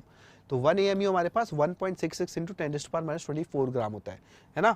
एक कार्बन एटम को अगर मैं लेता हूं, उसका 1/12 पार्ट जो होता है मेरे पास, वो बच्चों क्या होता है, वो मेरे पास कहलाता है 1 AMU। स्टोइकियोमेट्री, हाँ बिल्कुल जो है स्टोइकियोमेट्री की बात करेंगे, चिंता मत करो। फिर देखो हमारे पास क्या होता है कि अगर हमारे आइसोटोप्स प्रेजेंट होते हैं, ठीक है, तो आइसोटोप्स का जो कॉम्पोजिशन होता है उसके बेसिस पे उनका एवरेज मास जो है वो निकाला जाता है। जैसे कि क्लोरीन के दो आइसोटोप्स हैं 35 और 37, जो कि 3:1 के रेशियो में हमें मिलते हैं। तो 3:1 के रेशियो में जब हमें ये मिलते हैं तो 35 इंटू 3 और 37 इंटू 1, इसको हम डिवाइड करेंगे 3 + 1 से, तो हमारे पास एवरेज मास आएगा 35.5। ये बच्चों हमारे पास एवरेज एटॉमिक मास निकालने का जो है वो तरीका होता है। ठीक है, ये कब आप यूज करेंगे? जब आइसोटोप्स प्रेजेंट होते हैं, आइसोटोप्स आपके पास प्रेजेंट। नेक्स्ट बच्चों, एटॉमिक मास के बेसिस पे आप किसी मॉलिक्यूल का मॉलिक्यूलर मास डिफाइन कर सकते हैं। That would be the sum of the masses of all the atoms. जैसे कि हाइड्रोजन का अराउंड 1 होता है, 4 हाइड्रोजन है मीथेन में, तो 4 U, और एक कार्बन का 12 होता है, तो टोटल 16 U हम मीथेन के मॉलिक्यूल का मास जो है वो बोलते हैं। फिर फॉर्मूला मास भी होता है बच्चों। फॉर्मूला मास तब यूज करा जाता है जब हमारे पास आयोनिक कंपाउंड होते हैं, जैसे सोडियम क्लोराइड। सोडियम क्लोराइड एक आयोनिक कंपाउंड है, तो उसका मास जो होगा वो फॉर्मूला मास कहलाता है। और फॉर्मूला मास, मॉलिक्यूलर मास और एटॉमिक मास, इन सभी चीजों को अगर मैं ग्राम्स में एक्सप्रेस करता हूं तो वो मेरे पास क्या कहलाता है? मोलर मास कहलाता है। तो अगर मैं जैसे NaCl की बात करता हूं, तो एक Na+ का आयन जो होता है उसका मास होता है 23, एक Cl- का होता है 35.5। इन दोनों का अगर सम कर दूंगा तो 58.5 देखो मेरे पास निकल के आता है। ये फॉर्मूला मास है। ऐसा हम क्यों बोलते हैं आयनिक कंपाउंड्स के बारे में? बिकॉज आयनिक कंपाउंड में मॉलिक्यूल नहीं होते। आयोनिक कंपाउंड में मॉलिक्यूल नहीं होते, आयंस जो है वो हमारे पास एग्जिस्ट कर रहे होते कंबाइंड फॉर्म में। बहुत सारे आयंस एक साथ कंबाइंड फॉर्म में हमारे पास एग्जिस्ट कर रहे होते हैं। ठीक है जी, चलिए अब आ जाते हैं बच्चों मोल कंसेप्ट पे और मोलर मासेस पे। तो इसके आगे आपके पास कैलकुलेशंस वाला पार्ट स्टार्ट हो जाता है, तो इसको ध्यान से सुनते रहिएगा। तो मोल कंसेप्ट बच्चों हमारे पास क्या कहलाता है? मोल कंसेप्ट हमारे पास सिंपल कंसेप्ट है, जो कि ये बोलता है कि किसी भी सब्सटेंस के 6.022 इंटू 10⁻23 एलिमेंट्री एंटिटीज को एक मोल बोला जाएगा। ठीक है, ये हमारे पास क्या हो सकता है? ये हमारे पास एटम भी हो सकता है, ये हमारे पास मॉलिक्यूल भी हो सकता है, ये हमारे पास कुछ भी हो सकता है। 6.022 इंटू 10⁻23 एंटिटीज को 1 मोल बोला जाएगा। और ये जो मास होगा इतनी एंटिटीज का, उसको मोलर मास बोला जाएगा। तो जब हम बोलते हैं कि मोलर मास ऑफ पानी क्या है, तो H2O का मॉलिक्यूलर मास बच्चों कितना होता है? ये होता है 2U + 16U, that is 18U। ठीक है, तो जो मॉलिक्यूलर मास होता है, अगर इसी को आप ग्राम्स में लिख देते हैं, इन ग्राम्स, तो 18 ग्राम आता है। सो this is your molar mass. तो किसी भी सब्सटेंस के एटॉमिक मास, मॉलिक्यूलर मास या फॉर्मूले मास को अगर आप ग्राम्स में लिख देते हैं तो वो उसका मोलर मास कहलाता है। Molar mass is the mass of 1 mole substance. ठीक है, इसको आप ध्यान से देख लो।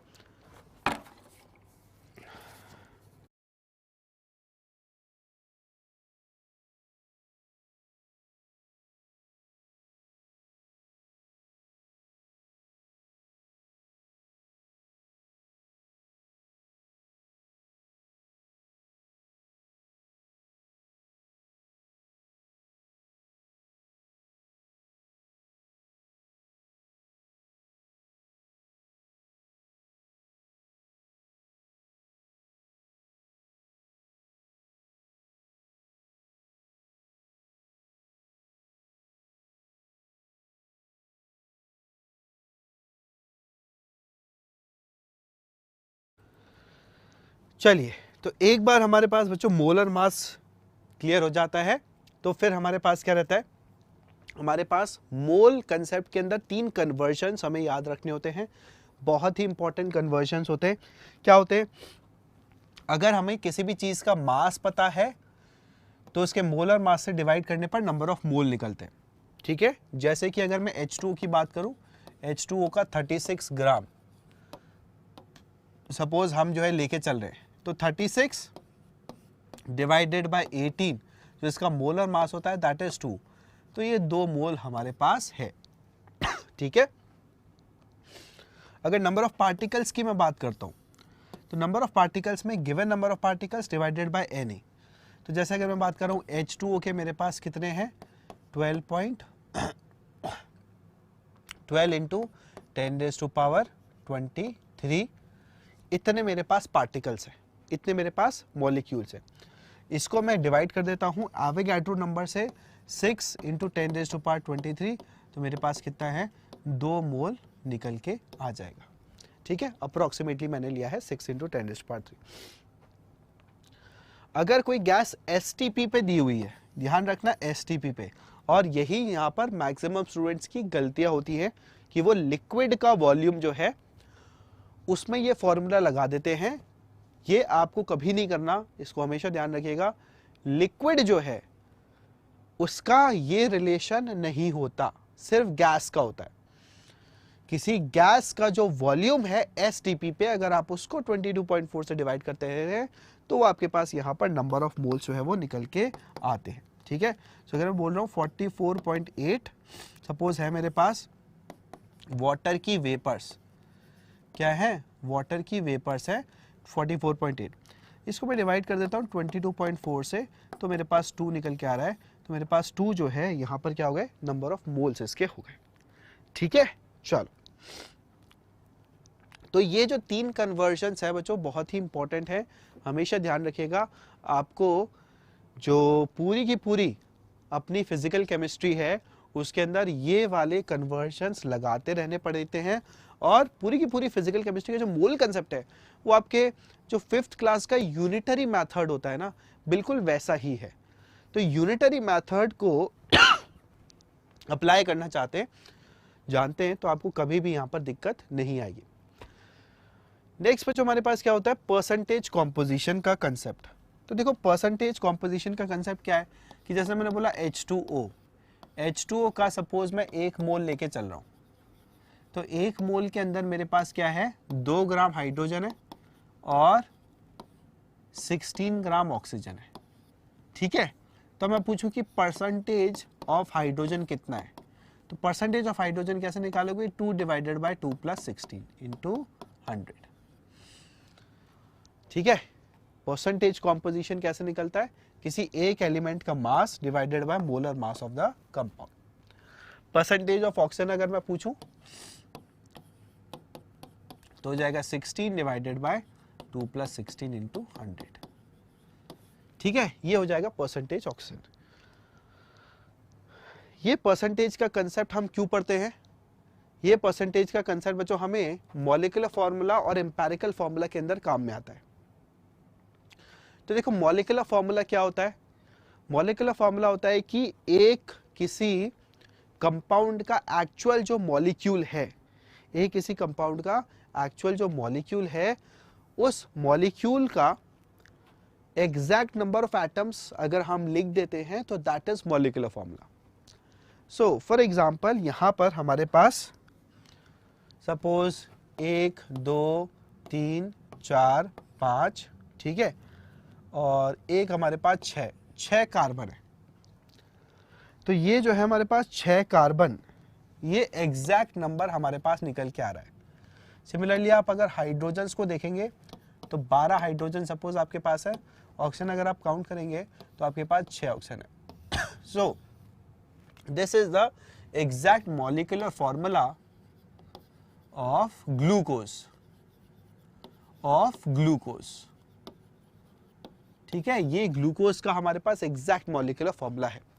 पर अगर हम क्या करें, अगर हम यहां पर ये जो एटम्स हैं इनका सिंपलेस्ट रेशियो अगर निकाल लें तो हम वहां पर एक नया फॉर्मूला जनरेट कर देते हैं which is empirical formula. Empirical formula का रियल लाइफ से कोई लेना देना नहीं है।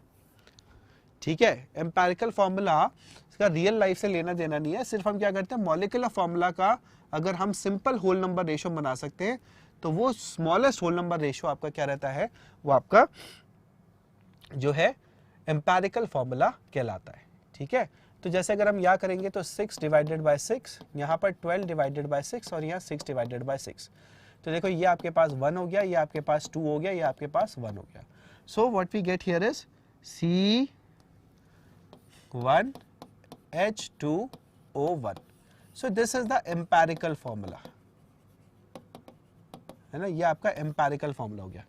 और यहाँ पर हमने इसको निकाला कैसे, हमें दिख रहा था कि 6 से अगर हम डिवाइड कर देते हैं तो अपने पास सबसे छोटे नंबर्स यहाँ पर आ रहे हैं, दैट इज एलसीएम से आप डिवाइड कर दो, लीस्ट कॉमन मल्टीपल से आप जो है यहाँ पर डिवाइड कर रहे हैं। सो इससे आपके पास यहाँ पर कितना निकल के आ रहा है, ये फॉर्मूला निकल के आ रहा है। तो यहाँ पर n आपके पास क्या हो गया, n आपके पास 6 आ जाता है। ठीक है, n आपके पास 6 आ जाता है। अब जैसे अगर मैं आपको बोलूँ C12H22O11, तो बच्चों ये जो मेरे पास मॉलिक्यूलर फॉर्मूला है, ये मॉलिक्यूलर फॉर्मूला किसका है, ये मॉलिक्यूलर फॉर्मूला है मेरे पास सुक्रोज का। आप मुझे बताओ क्या सुक्रोज का मॉलिक्यूलर फॉर्मूला का एम्पेरिकल फॉर्मूला कुछ और होगा या सेम होगा?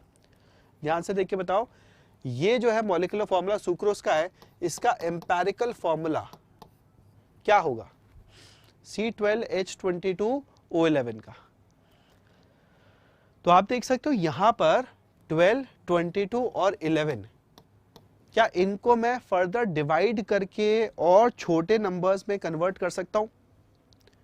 इनके किसी मल्टीपल से डिवाइड करके और छोटे नंबर से मैं यहाँ और छोटे नंबर्स में कन्वर्ट कर सकता हूं? तो आपको दिख रहा होगा नहीं कन्वर्ट कर सकते, है ना। इसीलिए ये जो है अपने पास मॉलिक्यूलर फॉर्मूला, इसका एम्पेरिकल फॉर्मूला भी यही रहेगा। कहने का मतलब है कि ऐसा जरूरी नहीं है कि आपका एम्पेरिकल फॉर्मूला मॉलिक्यूलर फॉर्मूला अलग अलग हो ही हो, है ना, सेम भी आपके पास रह सकता है।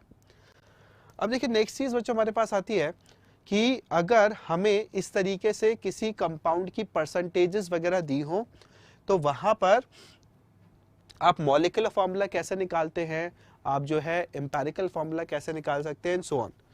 तो ये आपके पास JEE 22 का क्वेश्चन है। इसके अंदर देखिए क्या गिवन है, एक कंपाउंड है जिसके अंदर 8.7% हाइड्रोजन है, 74% कार्बन है, 17.3% नाइट्रोजन है। ठीक है, आप इसका मॉलिक्यूलर फॉर्मूला जो है वो बता दीजिए। एटॉमिक मासेस आपको यहाँ पर 12, 1 और 14 गिवन है, और molar mass of the compound जो है वो 162 गिवन है। तो हम इसको कैसे करेंगे, यहाँ पर जल्दी से इस पे क्वेश्चन को 2-3 बार रीड करके समझिए, फिर मैं इसको एक्सप्लेन करता हूं आपको।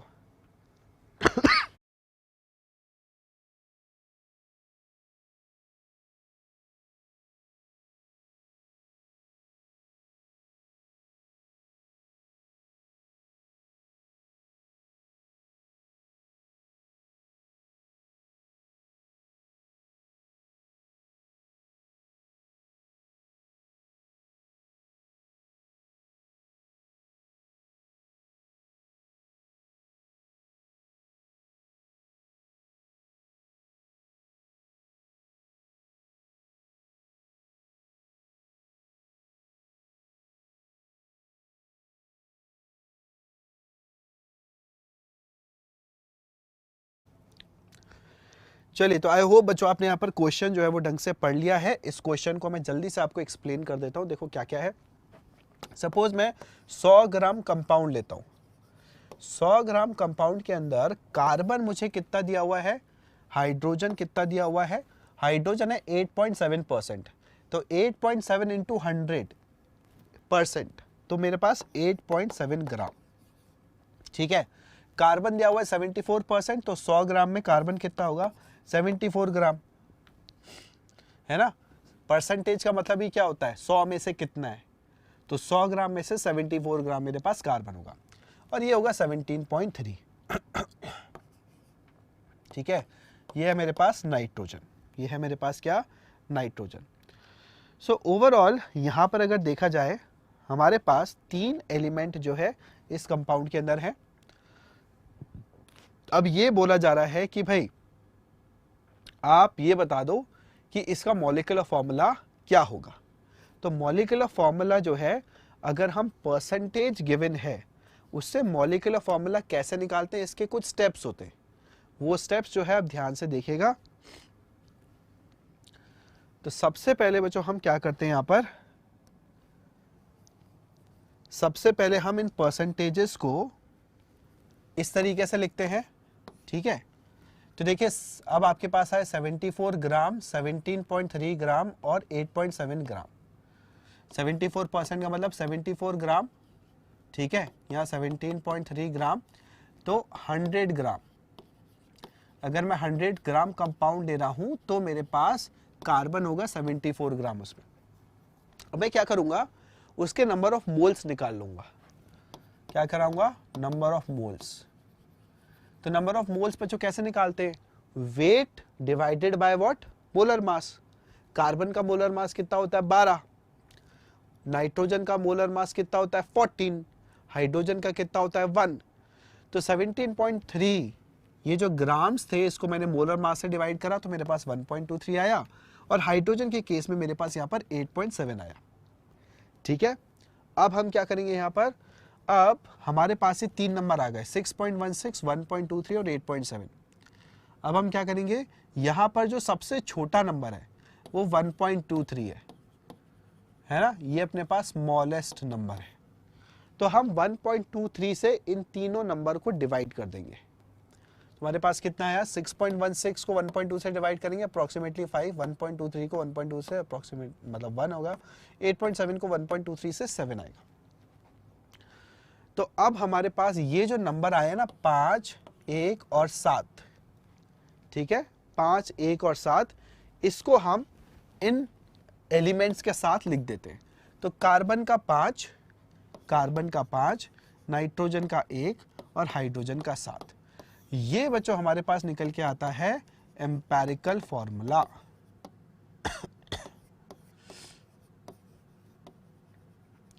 ये निकल के आता है कंपाउंड का एम्पेरिकल फॉर्मूला।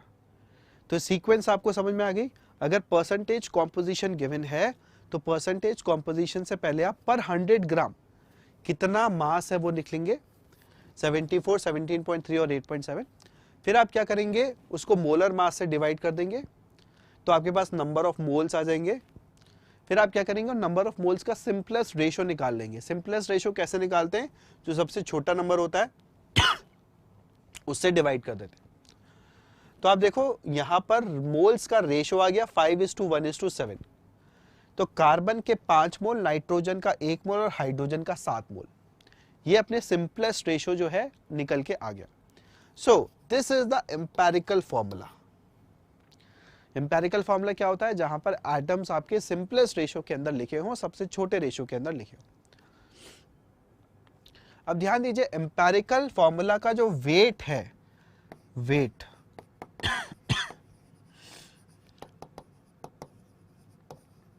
तो ये जो कंपाउंड है मेरे पास, ठीक है, ये कंपाउंड का एम्पेरिकल फॉर्मूला है C5N1H7। तो इसका एम्पेरिकल फॉर्मूला वेट कितना होगा, तो होगा 5 × 12, क्योंकि एक कार्बन के आइटम का कितना होता है मास 12, नाइट्रोजन का कितना होता है 14 और हाइड्रोजन का कितना होता है मेरे पास 1, ठीक है। तो देखो मेरे पास यहाँ पर एम्पेरिकल फॉर्मूला कितना निकल के आ रहा है, इसका एम्पेरिकल फॉर्मूला निकल के आ रहा है 81। तो एम्पेरिकल वेट जो है, एम्पेरिकल फॉर्मूला वेट 81 आ गया। अब हमें पता है कि मॉलिक्यूलर वेट जो है वो गिवन है बच्चों 162। 162 डिवाइडेड बाय 81 करेंगे तो 2 आ गया। तो एम्पेरिकल फॉर्मूला को अब हम 2 से मल्टीप्लाई कर देंगे। तो 5 को 2 से मल्टीप्लाई कर दो, नाइट्रोजन के 1 को 2 से मल्टीप्लाई कर दो, हाइड्रोजन के 7 को 2 से मल्टीप्लाई कर दो, तो हमारे पास निकल के आ रहा है C10N2H14। ये बच्चों हमारे पास क्या हो गया, मॉलिक्यूलर फॉर्मूला हो गया। ये क्या हो गया हमारे पास, मॉलिक्यूलर फॉर्मूला इस कंपाउंड का आ गया। तो आई होप आपको सारे स्टेप्स यहां पर क्लियर हो गए हो, ठीक है।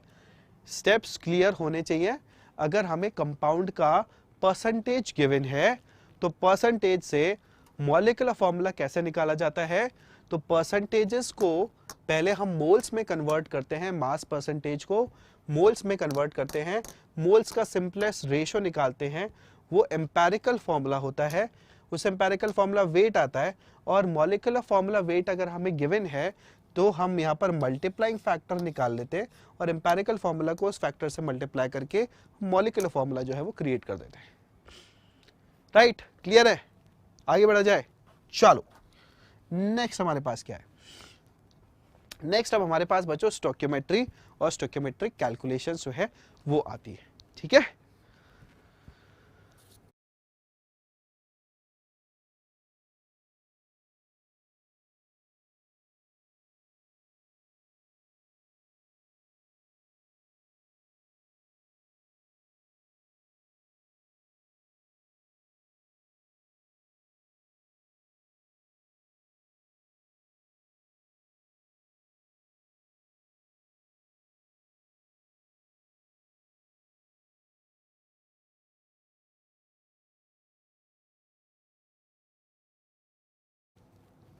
अब देखिए बच्चों स्टोइकियोमेट्री हमारे पास क्या होता है। Let's look at this. Stoichiometry हमारे पास क्या होता है, तो जो हमने अभी तक मोल कंसेप्ट पढ़ा वो हमने इंडिपेंडेंट कंपाउंड्स के ऊपर पढ़ा। अब जब कंपाउंड्स या एलिमेंट्स रिएक्शन में पार्टिसिपेट करते हैं तो कितने रेशो के अंदर जो है आपके आते हैं, कितने रेशो के अंदर वो आपके जो है रिएक्ट करते हैं, ये स्टोइकियोमेट्री कहलाता है। स्टोइकियोमेट्री जो टर्म है वो आपके किसी केमिकल रिएक्शन में किस रेशो में आपके कंपाउंड्स रिएक्ट करते हैं इसे हमें बताता है। सो जैसे कि अगर मैं बोलूं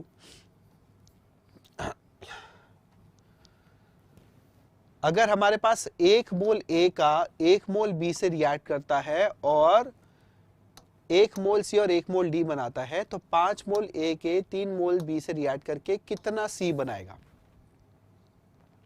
ये जो कैलकुलेशन है कि इतना अमाउंट रिएक्टेंट है तो कितना प्रोडक्ट बनेगा, इतना प्रोडक्ट बना है तो रिएक्टेंट कितना होना चाहिए था, ये हमारी स्टोइकियोमेट्री कहलाती है। ठीक है, कैलकुलेशन कैसे की जाती है, देखिए स्टोइकियोमेट्री की सारी कैलकुलेशन आपकी किसके बेसिस पे रहती है, ये आपकी जो है यूनिटरी मेथड के बेसिस पे रहती है। अब मैं जानता हूं कि बहुत सारे स्टूडेंट्स जो है उनको यूनिटरी मेथड हो सकता है याद ना हो, तो इसके लिए मैं यूनिटरी मेथड का एग्जांपल आपको दिखा रहा हूं, इसको ध्यान से देखना। सो अगर मेरे पास एक ए का मॉलिक्यूल है और 2 मॉलिक्यूल बी के हैं, ठीक है, ये मेरे पास सी के 3 मॉलिक्यूल क्रिएट कर रहे हैं। ठीक है, तो मैं इसको कैसे लिखूंगा, इसको मैं लिखूंगा a plus 2b goes to 3c। अब यहां पर यूनिटरी मेथड क्या बोलता है, यूनिटरी मेथड आपको यह बोलता है कि देखिए 1 मोल a का 2 मोल b से रिएक्ट करता है तो 3 मोल c बनते हैं। अगर ऐसा है, अगर 1 मोल A का रिएक्ट करके 2 मोल B से 3 मोल C बनाता है, अगर ऐसा है तो यूनिटरी मेथड ये बोलता है कि अगर मैं 2 मोल A लूंगा तो मेरे पास 4 मोल B के कंज्यूम होंगे और C कितना बनेगा, 6 मोल। Isn't it? यही होता है ना यूनिटरी मेथड, कि अगर इतने में इतना है तो इतने में कितना होगा, याद है बच्चों? या फिर मैं ऐसा बोलूं कि अगर मेरे पास 3 मोल A है तो इसके टोटल 6 मोल कंज्यूम होंगे और इसके मेरे पास 9 मोल जो है वो क्रिएट होगी। तो हमारे पास ये जो यूनिटरी मेथड है इसी को बच्चों हमें यूज करना होता है मैक्सिमम फिजिकल केमिस्ट्री के अंदर। फिजिकल केमिस्ट्री की मैक्सिमम जो कैलकुलेशन है वो यूनिटरी मेथड पे ही होती है, स्पेशली मोल कंसेप्ट की। तो अब जैसे मैं स्टोइकियोमेट्री की बात करता हूं, से मेरे पास है बच्चों N2 + 3H2 gives to 2NH3। इस रिएक्शन का क्या क्या मतलब है, इस रिएक्शन को लिखने का ये मतलब है कि एक मॉलिक्यूल अगर मेरे पास N2 का है, ठीक है, तो वो 3H2 के मॉलिक्यूल से रिएक्ट करेगा और 2 NH3 के मॉलिक्यूल जो है वो क्रिएट करेगा,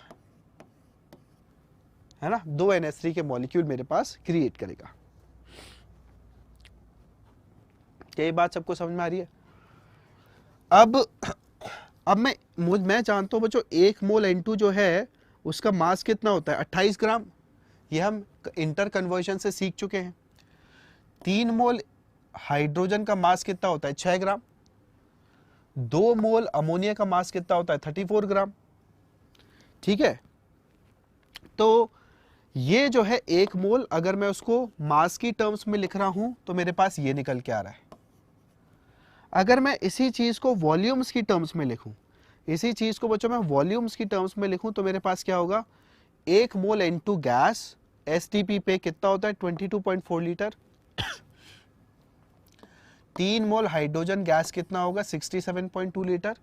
और 2 मोल अमोनिया कितना होगा, 44.8 लीटर। इसके लिए हम कौन से इंटर कन्वर्जन यूज कर रहे हैं, ध्यान दो। मोल कंसेप्ट के अंदर हमने क्या पढ़ा था कि नंबर ऑफ मोल्स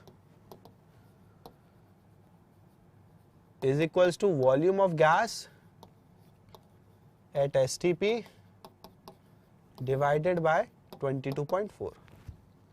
तो अगर आपके पास मोल है 1 तो कितना वॉल्यूम होगा गैस का STP पे, 1 इंटू 22.4।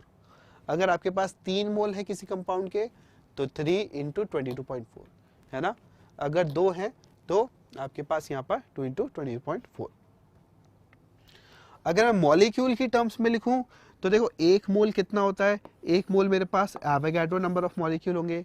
3 मोल मेरे पास कितने होंगे, 3 एवोगाड्रो नंबर ऑफ मॉलिक्यूल। 2 कितना होगा, 2 एवोगाड्रो नंबर ऑफ मॉलिक्यूल्स। तो आप देख सकते हो बच्चों किस तरीके से हम यहाँ पर मोल कंसेप्ट जो होता था उसके 3 कन्वर्जन्स जो हैं वो हम यूज कर सकते हैं स्टोइकियोमेट्रिक कैलकुलेशंस करने के अंदर, स्टोइकियोमेट्रिक कैलकुलेशंस करने के अंदर।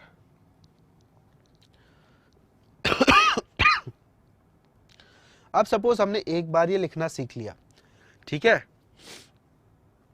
तो हम क्या करते हैं, हम यहां पर मोल मोल के बेसिस पे कैलकुलेशंस जो है वो क्रिएट कर सकते हैं। जैसे कि आपको बोला जाए कि N2 + 3H2 goes to 2NH3। इस रिएक्शन का मतलब आपको ऑटोमेटिकली समझ में आना चाहिए, 1:3:2। ठीक है, 1:3:2 ये है मोल रेशो। इसका मतलब 1 मोल N2 3 मोल H2 से रिएक्ट करके 2 मोल NH3 बनाएगा। अब हम यहां पर क्या बोल सकते हैं, suppose N2 given is 20 moles।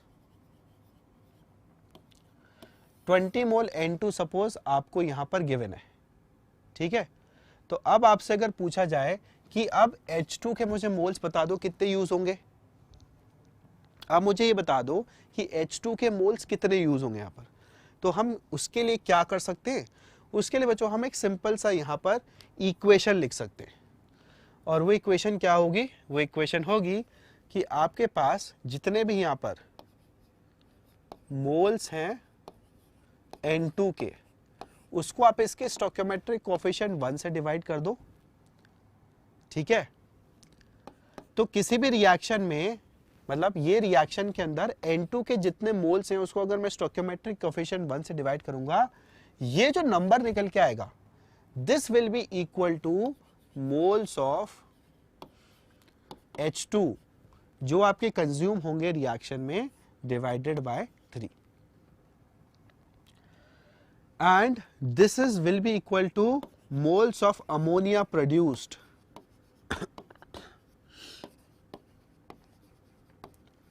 Divided by 2। So moles of N2 consume लिख देता हूं यहां पर, ये भी समझ में आ जाना चाहिए, कंज्यूम्ड। अब ध्यान रखना ये रिएक्शन पूरी हो जानी चाहिए इस इक्वेशन के लिए। अगर मुझे ये इक्वेशन लगानी है तो मैं ये तब लगा पाऊंगा जब मेरे पास N2 पूरा कंज्यूम हो रहा है, H2 पूरा कंज्यूम हो रहा है और NH3 पूरा बन रहा है। तो अगर मेरे पास 20 मोल्स N2 के हैं तो मोल्स ऑफ H2 कंज्यूम कितने हो जाएंगे, 20 divided by 1 equal two moles of H2 consume divide by 3। 3 को आप 2 से मल्टीप्लाई कर दो, 20 से मल्टीप्लाई कर दो तो 60 आ गया। तो 60 मोल्स ऑफ H2 कंज्यूम होंगे, इजंट इट? क्या होगा हमारे पास? 60 मोल्स ऑफ H2 कंज्यूम होंगे।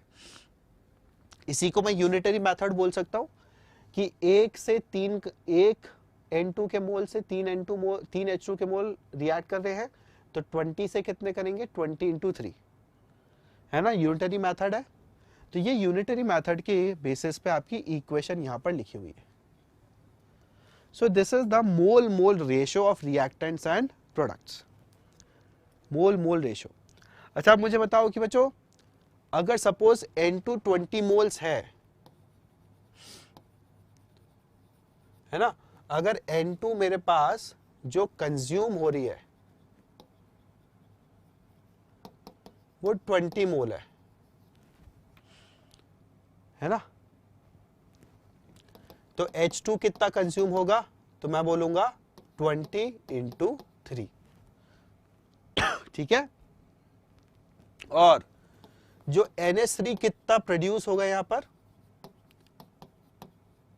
तो इस इक्वेशन के बेसिस पे देखो, N2 अगर 20 है तो 20 divided by 1 is equals to NH3 produce divided by 2, तो 2 इंटू 40, तो कितना हो गया मेरे पास यहां पर?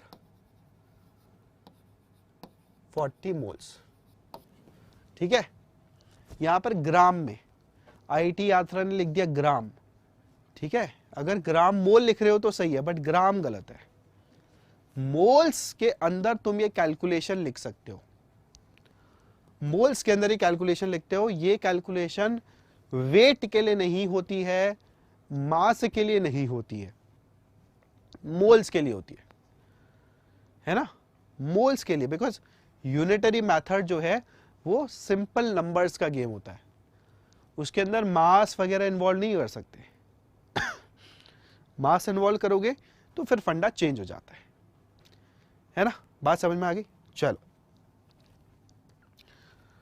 अब बिल्कुल इसी तरीके से अगर सपोज मैं पूछूं कि मास मास रिलेशनशिप क्या होगा, तो बच्चों सबसे पहले आप मोल्स की कैलकुलेशन कर लो, उसके बाद मास की कैलकुलेशन कर सकते हो। सबसे पहले मोल्स की कैलकुलेशन कर लो, फिर आप मास की कैलकुलेशन कर सकते हो।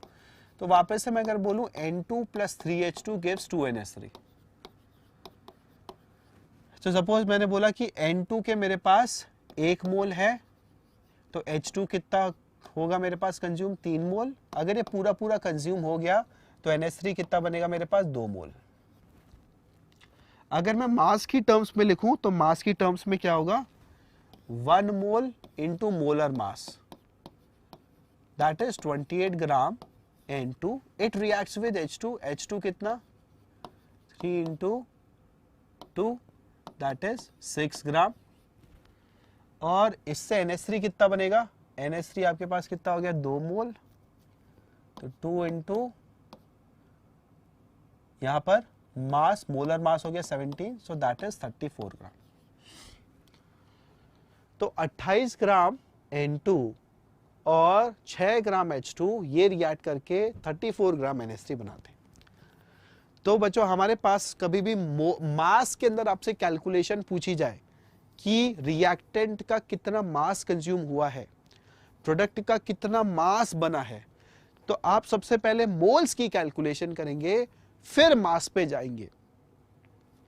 डायरेक्टली मासेस में आप स्टोइकियोमेट्री का कैलकुलेशन नहीं करते, डायरेक्टली मासेस के बेसिस पे आप स्टोइकियोमेट्री का रिएक्शन नहीं लिखते हैं।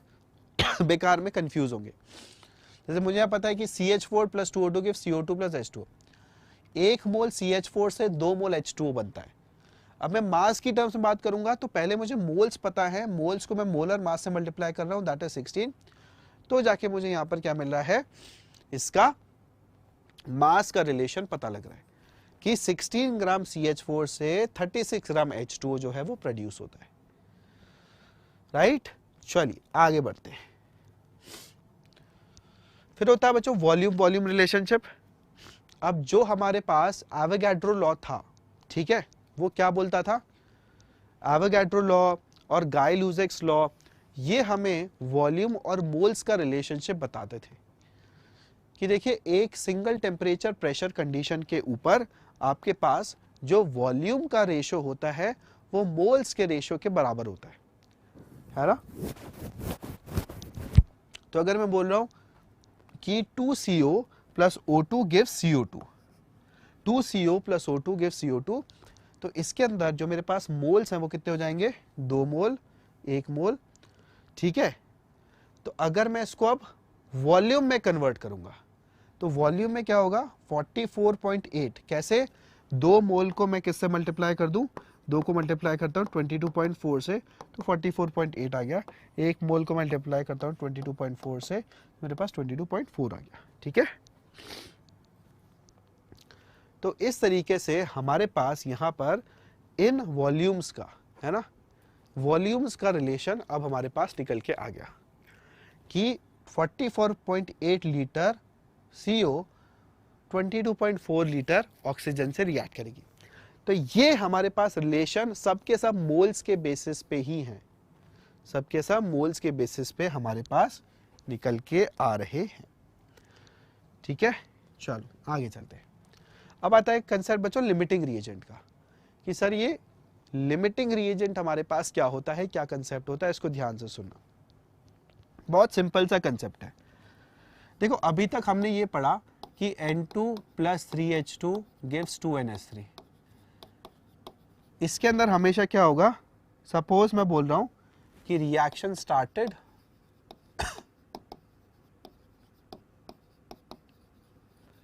रिएक्शन आपने स्टार्ट करी, तब N2 के मोल्स कितने हैं हमारे पास, 1 मोल, H2 के कितने हैं, 3 मोल, ठीक है। जब रिएक्शन एंड होगी तब देखो N2 मैं बोलूंगा कि पूरा पूरा खत्म हो जाएगा, H2 पूरा पूरा खत्म हो जाएगा और NH3 मेरे पास 2 मोल बन जाएगा, ठीक है। क्या ये क्लियर है,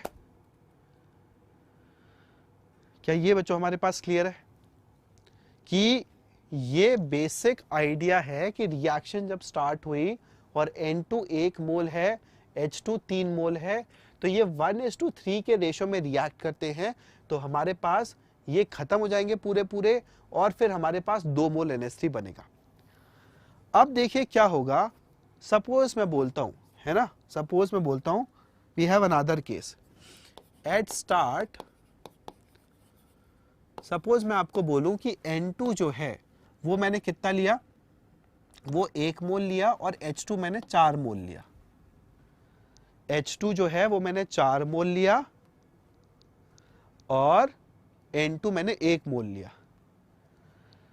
तो जब ये रिएक्शन मैं बोलूंगा कि मैं खत्म कर रहा हूं, कि जितनी मेरे पास रिएक्शन होनी थी वो हो गई, तब उस केस में क्या हो रहा होगा, उस केस में N2 जो है उसका 1 मोल, N2 का 1 मोल 3 मोल H2 से रिएक्ट कर जाता है। तो N2 यहां जो 1 मोल है वो तो पूरा पूरा खत्म हो जाएगा, पर H2 का सिर्फ 3 मोल ही रिएक्ट करेगा, तो यहां पर 4 - 3 1 मोल बचा रह जाएगा और उसके कॉरेस्पॉन्डिंग NH3 जो है वो मेरे पास 2 मोल जो है वो बन जाएगा। तो जब मेरे पास ये 1:3 का जो रेशो मेरे पास नॉर्मली रहता है किसी रिएक्शन के अंदर, है ना, जो मेरे पास ये रेशो है स्टोइकियोमेट्री का रेशो, अगर वो फॉलो नहीं होता, 1:4 में लेके चल रहा हूं यहां पर रिएक्टेंट्स को, 1:3 में वो रिएक्ट करते हैं, तो जब मैं 1:4 में रिएक्ट करवा रहा हूं तो मुझे क्या मिलेगा कि वहां पर एक ऐसा रिएक्टेंट होगा जो पूरा पूरा खत्म हो जाएगा और दूसरा वाला वहां पर बचा रह जाएगा, दूसरा वाला मेरे पास वहां पर बचा रह जाएगा। तो जो यहां पर पूरा पूरा खत्म हो जाएगा उसको क्या बोला जाएगा, उसको बोला जाएगा लिमिटिंग रिएजेंट। ऐसा रिएजेंट जो रिएक्शन को लिमिट कर रहा है, ऐसा रिएजेंट जिसकी वजह से रिएक्शन जो है वो खत्म हो रही है, ऐसा रिएजेंट जिसके खत्म हो जाने पर रिएक्शन खत्म हो गई,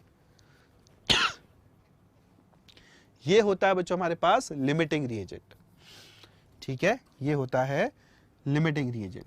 so here N2 is consumed fully, ठीक है, so it is a limiting reagent.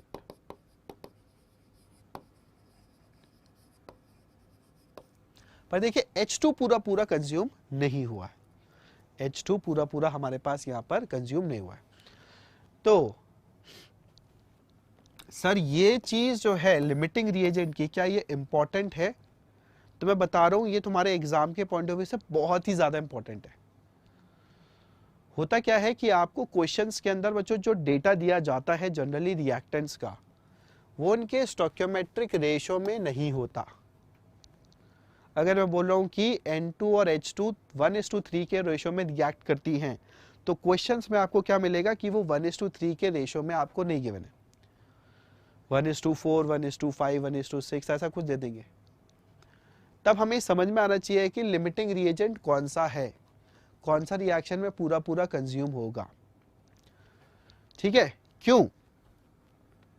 Because जो लिमिटिंग रिएजेंट होता है उसी के बेसिस पे आपका प्रोडक्ट का अमाउंट बनता है। जो लिमिटिंग रिएजेंट होता है उसी के बेसिस पे आप बोलोगे प्रोडक्ट बनाए। जैसे बोला कि 1 मोल N2 मेरे पास 2 मोल NH3 बनाती है, राइट? तो ये रिएक्शन 2 मोल अमोनिया बनने पर खत्म हो जाएगी। भले ही यहां पर H2 जो है वो बचा रह जाए। H2 अब यहां पर क्या कहलाएगा? That will be the access reagent, है ना?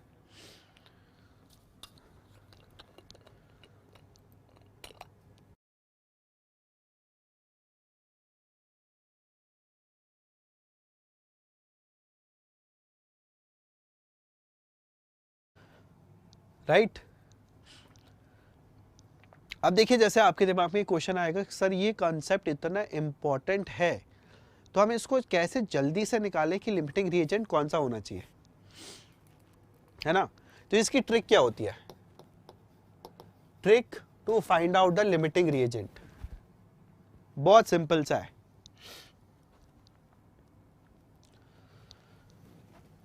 तो आप क्या करेंगे, जैसे N2 + 3H2 gives 2NH3, इसमें सपोज आपको गिवन मोल कितने हैं? सपोज आपको गिवन मोल्स हैं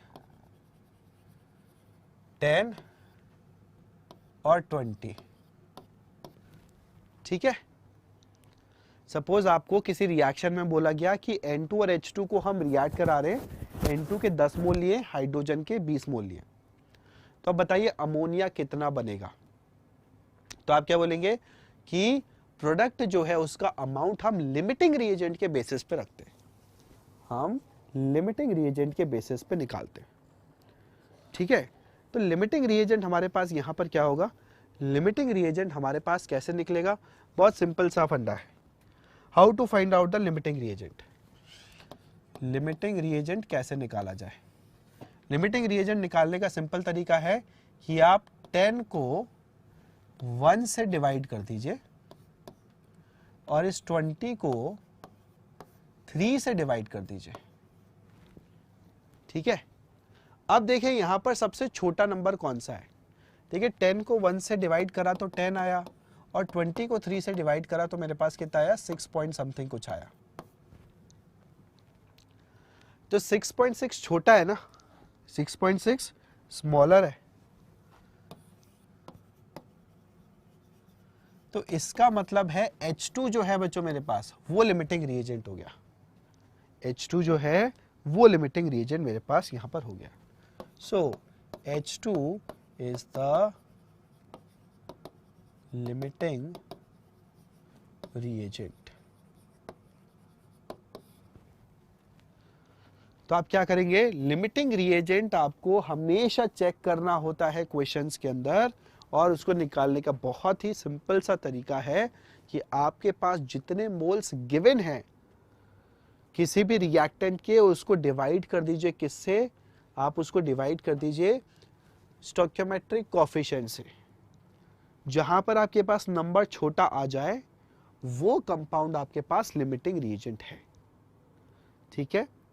अब आपसे अगर पूछा जाए कि अब मुझे बताइए कि ये रिएक्शन जब खत्म होगी तो क्या बचेगा क्या नहीं बचेगा, तो आप बोलेंगे कि लिमिटिंग रिएजेंट जो है सर जैसे H2 है वो तो पूरा पूरा खत्म हो जाएगा। अगर H2 लिमिटिंग रिएजेंट है तो N2 बच्चों मेरे पास क्या है, एक्सेस रिएजेंट है। N2 मेरे पास क्या हुआ, N2 देखो मेरे पास यहां पर एक्सेस रिएजेंट हो गया। N2 इज एक्सेस रिएजेंट, ठीक है। तो जो मेरे पास NH3 होगा वो अगर मुझे निकालना है तो किसके बेसिस पे निकालूंगा, कितना बनेगा, लिमिटिंग रिएजेंट के बेसिस पे निकालेंगे। सो हम बोलेंगे NH3 produce divided by 2, this should be equal to what, H2 consumed divided by 3। तो हम बोलेंगे कि H2 लिमिटिंग रिएजेंट है तो ये पूरा पूरा कंज्यूम हो जाएगा और N2 जो है एक्सेस रिएजेंट है वो बचा रह जाएगा। अमोनिया जो प्रोड्यूस होगा किसके बेसिस पे होगा, H2 कंज्यूम कितना हुआ। तो यहां पर आप बोलेंगे 20/3 into 2 is equals to NH3 produced. So this is 40 divided by 3, ठीक है। इतना अमोनिया बच्चों यहां पर प्रोड्यूस हुआ। ये हो गया हमारे पास लिमिटिंग रिएजेंट का कंसेप्ट पूरा पूरा। क्या किसी को इसमें कोई डाउट है तो यहां पर पूछ सकता है। और लिमिटिंग रिएजेंट का कंसेप्ट बहुत ही इंपॉर्टेंट है, इस चीज को ध्यान रखिएगा और बहुत सिंपल सा भी है। आप खुद ही अगर इस पर लॉजिकली सोचेंगे तो आपको समझ में आ जाएगा।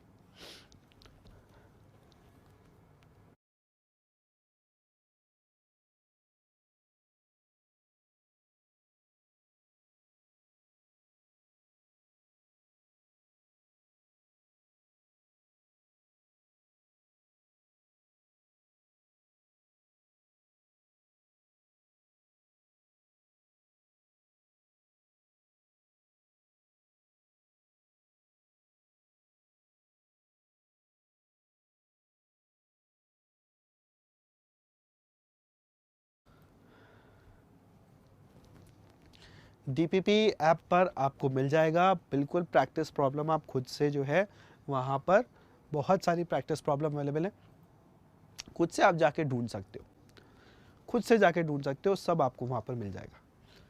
चलिए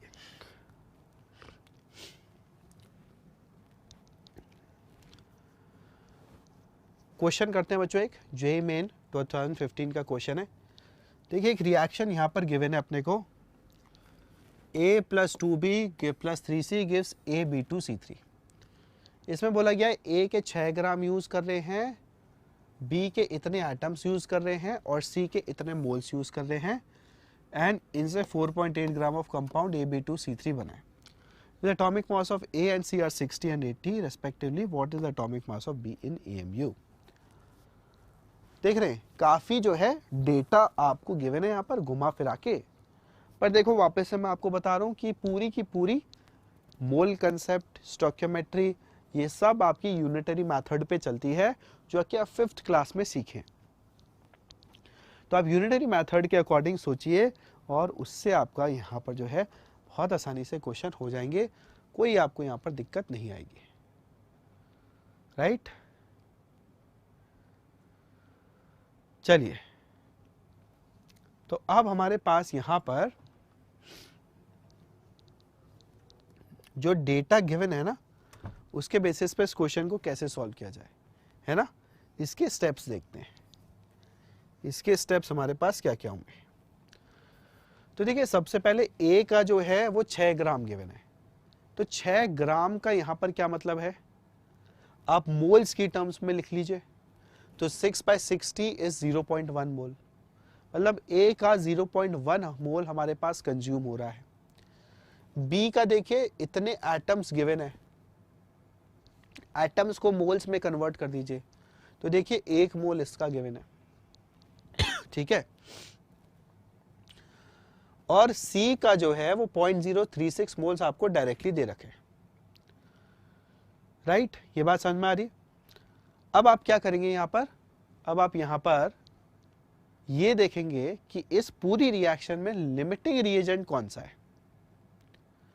है ना, इस पूरी रिएक्शन में लिमिटिंग रिएजेंट कौन सा है। लिमिटिंग रिएजेंट कैसे देखते हैं, ए के मोल्स डिवाइडेड बाय 1, बी के मोल्स डिवाइडेड बाय 2 एंड सी के मोल्स डिवाइडेड बाय 3।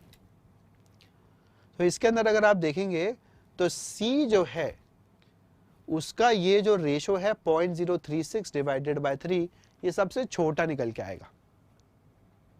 इसका मतलब सी आपके पास यहां पर लिमिटिंग रिएजेंट हो गया। तो जो आपके पास यहां पर प्रोडक्ट बनेगा A B2C3, वो कितने अमाउंट में बनेगा, किसके बेसिस पे निकालेंगे, सी के बेसिस पे निकालेंगे। ठीक है, सी के बेसिस पे कैसे निकालेंगे, तो आप बोलेंगे कि देखिए सी के जितने भी मोल्स हैं 0.036 divided by 3 is equals two moles of AB2C3 produced divided by 1। ये मैंने आपको इक्वेशन लिखना बताया है ना। तो देखिए इसके बेसिस पे क्या निकल के आया 0.012। तो इसका मतलब AB2C3 के 0.012 मोल्स जो हैं वो आपके पास बच्चों यहाँ पर प्रोड्यूस हुए। तो 0.012 moles of AB2C3 way 4.8 gram. तो 1 mole of AB2C3 weighs 4.8 divided by 0.012 that is 400 gram. अब हम वापस से मोल कंसेप्ट पे जा रहे हैं। मोल कंसेप्ट के अकॉर्डिंग अगर मेरे पास क्या है यहाँ पर AB2C3 जो है 4.8 ग्राम प्रोड्यूस हुआ है और मैंने दूसरी कैलकुलेशन से निकाला कि मेरे पास वो कितने मोल्स प्रोड्यूस होना चाहिए, वो मेरे पास 0.012 मोल्स प्रोड्यूस होना चाहिए। तो इसका मतलब आपके पास टोटल मिला के यहाँ पर 400 ग्राम पर मोल ये AB2C3 का मोलर वेट होना चाहिए। बिकॉज इतना मोल इतने ग्राम में, तो एक मोल कितना ग्राम होगा, है ना। तो अब 400 ग्राम पर मोल दैट इज 400 अगर मोलर मास है AB2C3 का, इसमें A का तो 60 हमें पता है, C का हमें 80 पता है, तो 3 × 80, तो B का 50 निकल के आ गया। क्या इस सॉल्यूशन में किसी को कोई डाउट है तो बताओ, ठीक है।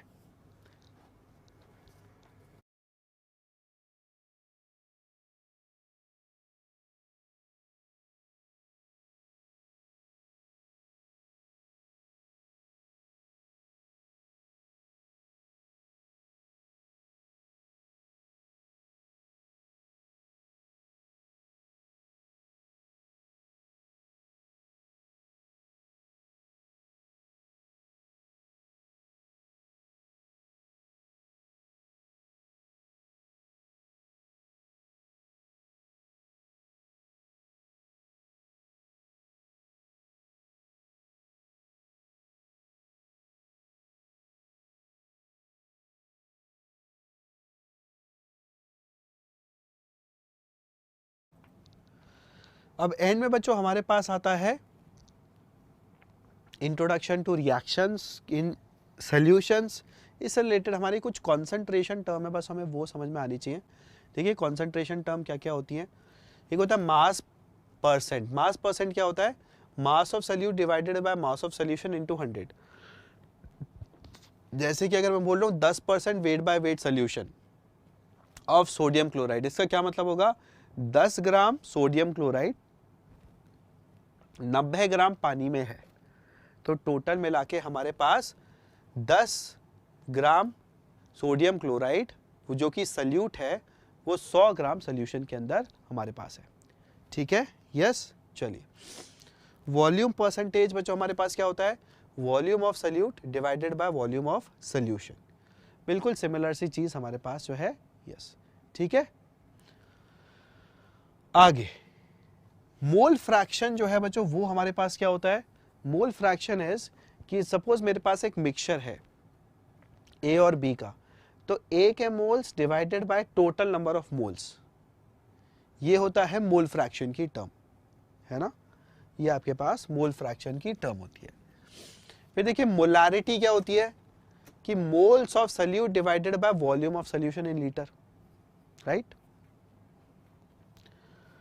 ये हो जाता है बच्चों हमारी मोलारिटी की टर्म। मोलालिटी क्या होती है, moles of solute in mass of divided by mass of solvent in gram into 1000। इसका मतलब 1 किलोग्राम सॉल्यूशन में, ठीक है, 1 किलोग्राम सॉल्वेंट के अंदर कितने मोल्स ऑफ सॉल्यूट प्रेजेंट है। यहां पर ध्यान रखिएगा बच्चों, आपके पास पूरा सॉल्यूशन नहीं, आपकी किसकी बात हो रही है, आपके यहाँ पर जो है सॉल्वेंट की बात हो रही है। चलिए ये हमारे पास प्रैक्टिस प्रॉब्लम है, ऐसी और भी प्रैक्टिस प्रॉब्लम बच्चों हमारे पास है, इसका जो है आप खुद से एक बार ट्राई करके देखिएगा। और ये वाली जो हमारी कॉन्सेंट्रेशन टर्म है, ये हमारी थोड़ी सी अभी रह गई है, ठीक है। इसके ऊपर प्रैक्टिस किस तरीके से होती है वो आपको मैं एक प्रैक्टिस सेशन जो है वो लेके दिखाऊंगा, बिकॉज इसकी प्रैक्टिस करना ज़रूरी है। बेसिक डेफिनेशंस तो आई थिंक सबको आती होंगी, पर इसको अप्लाई कैसे करते हैं इसको मैं आपको एक प्रैक्टिस सेशन के अंदर करके दिखाऊंगा। प्रैक्टिस सेशन में जाने के लिए आप जो है जल्दी से सबसे पहले तो अपना ये वाला चैनल जो है उसको क्या कर लीजिए, सब्सक्राइब कर लीजिए, ताकि आपका आगे वाला लेक्चर जो है वो मिस ना हो। और आप खुद से प्रैक्टिस अगर करना चाहते हैं तो हमारे एम्बाइब ऐप के थ्रू जो है वो कर सकते हैं। This is Anupam Gupta, AG your silver sir, signing off. Bye everyone. Keep imbibing. We believe in you.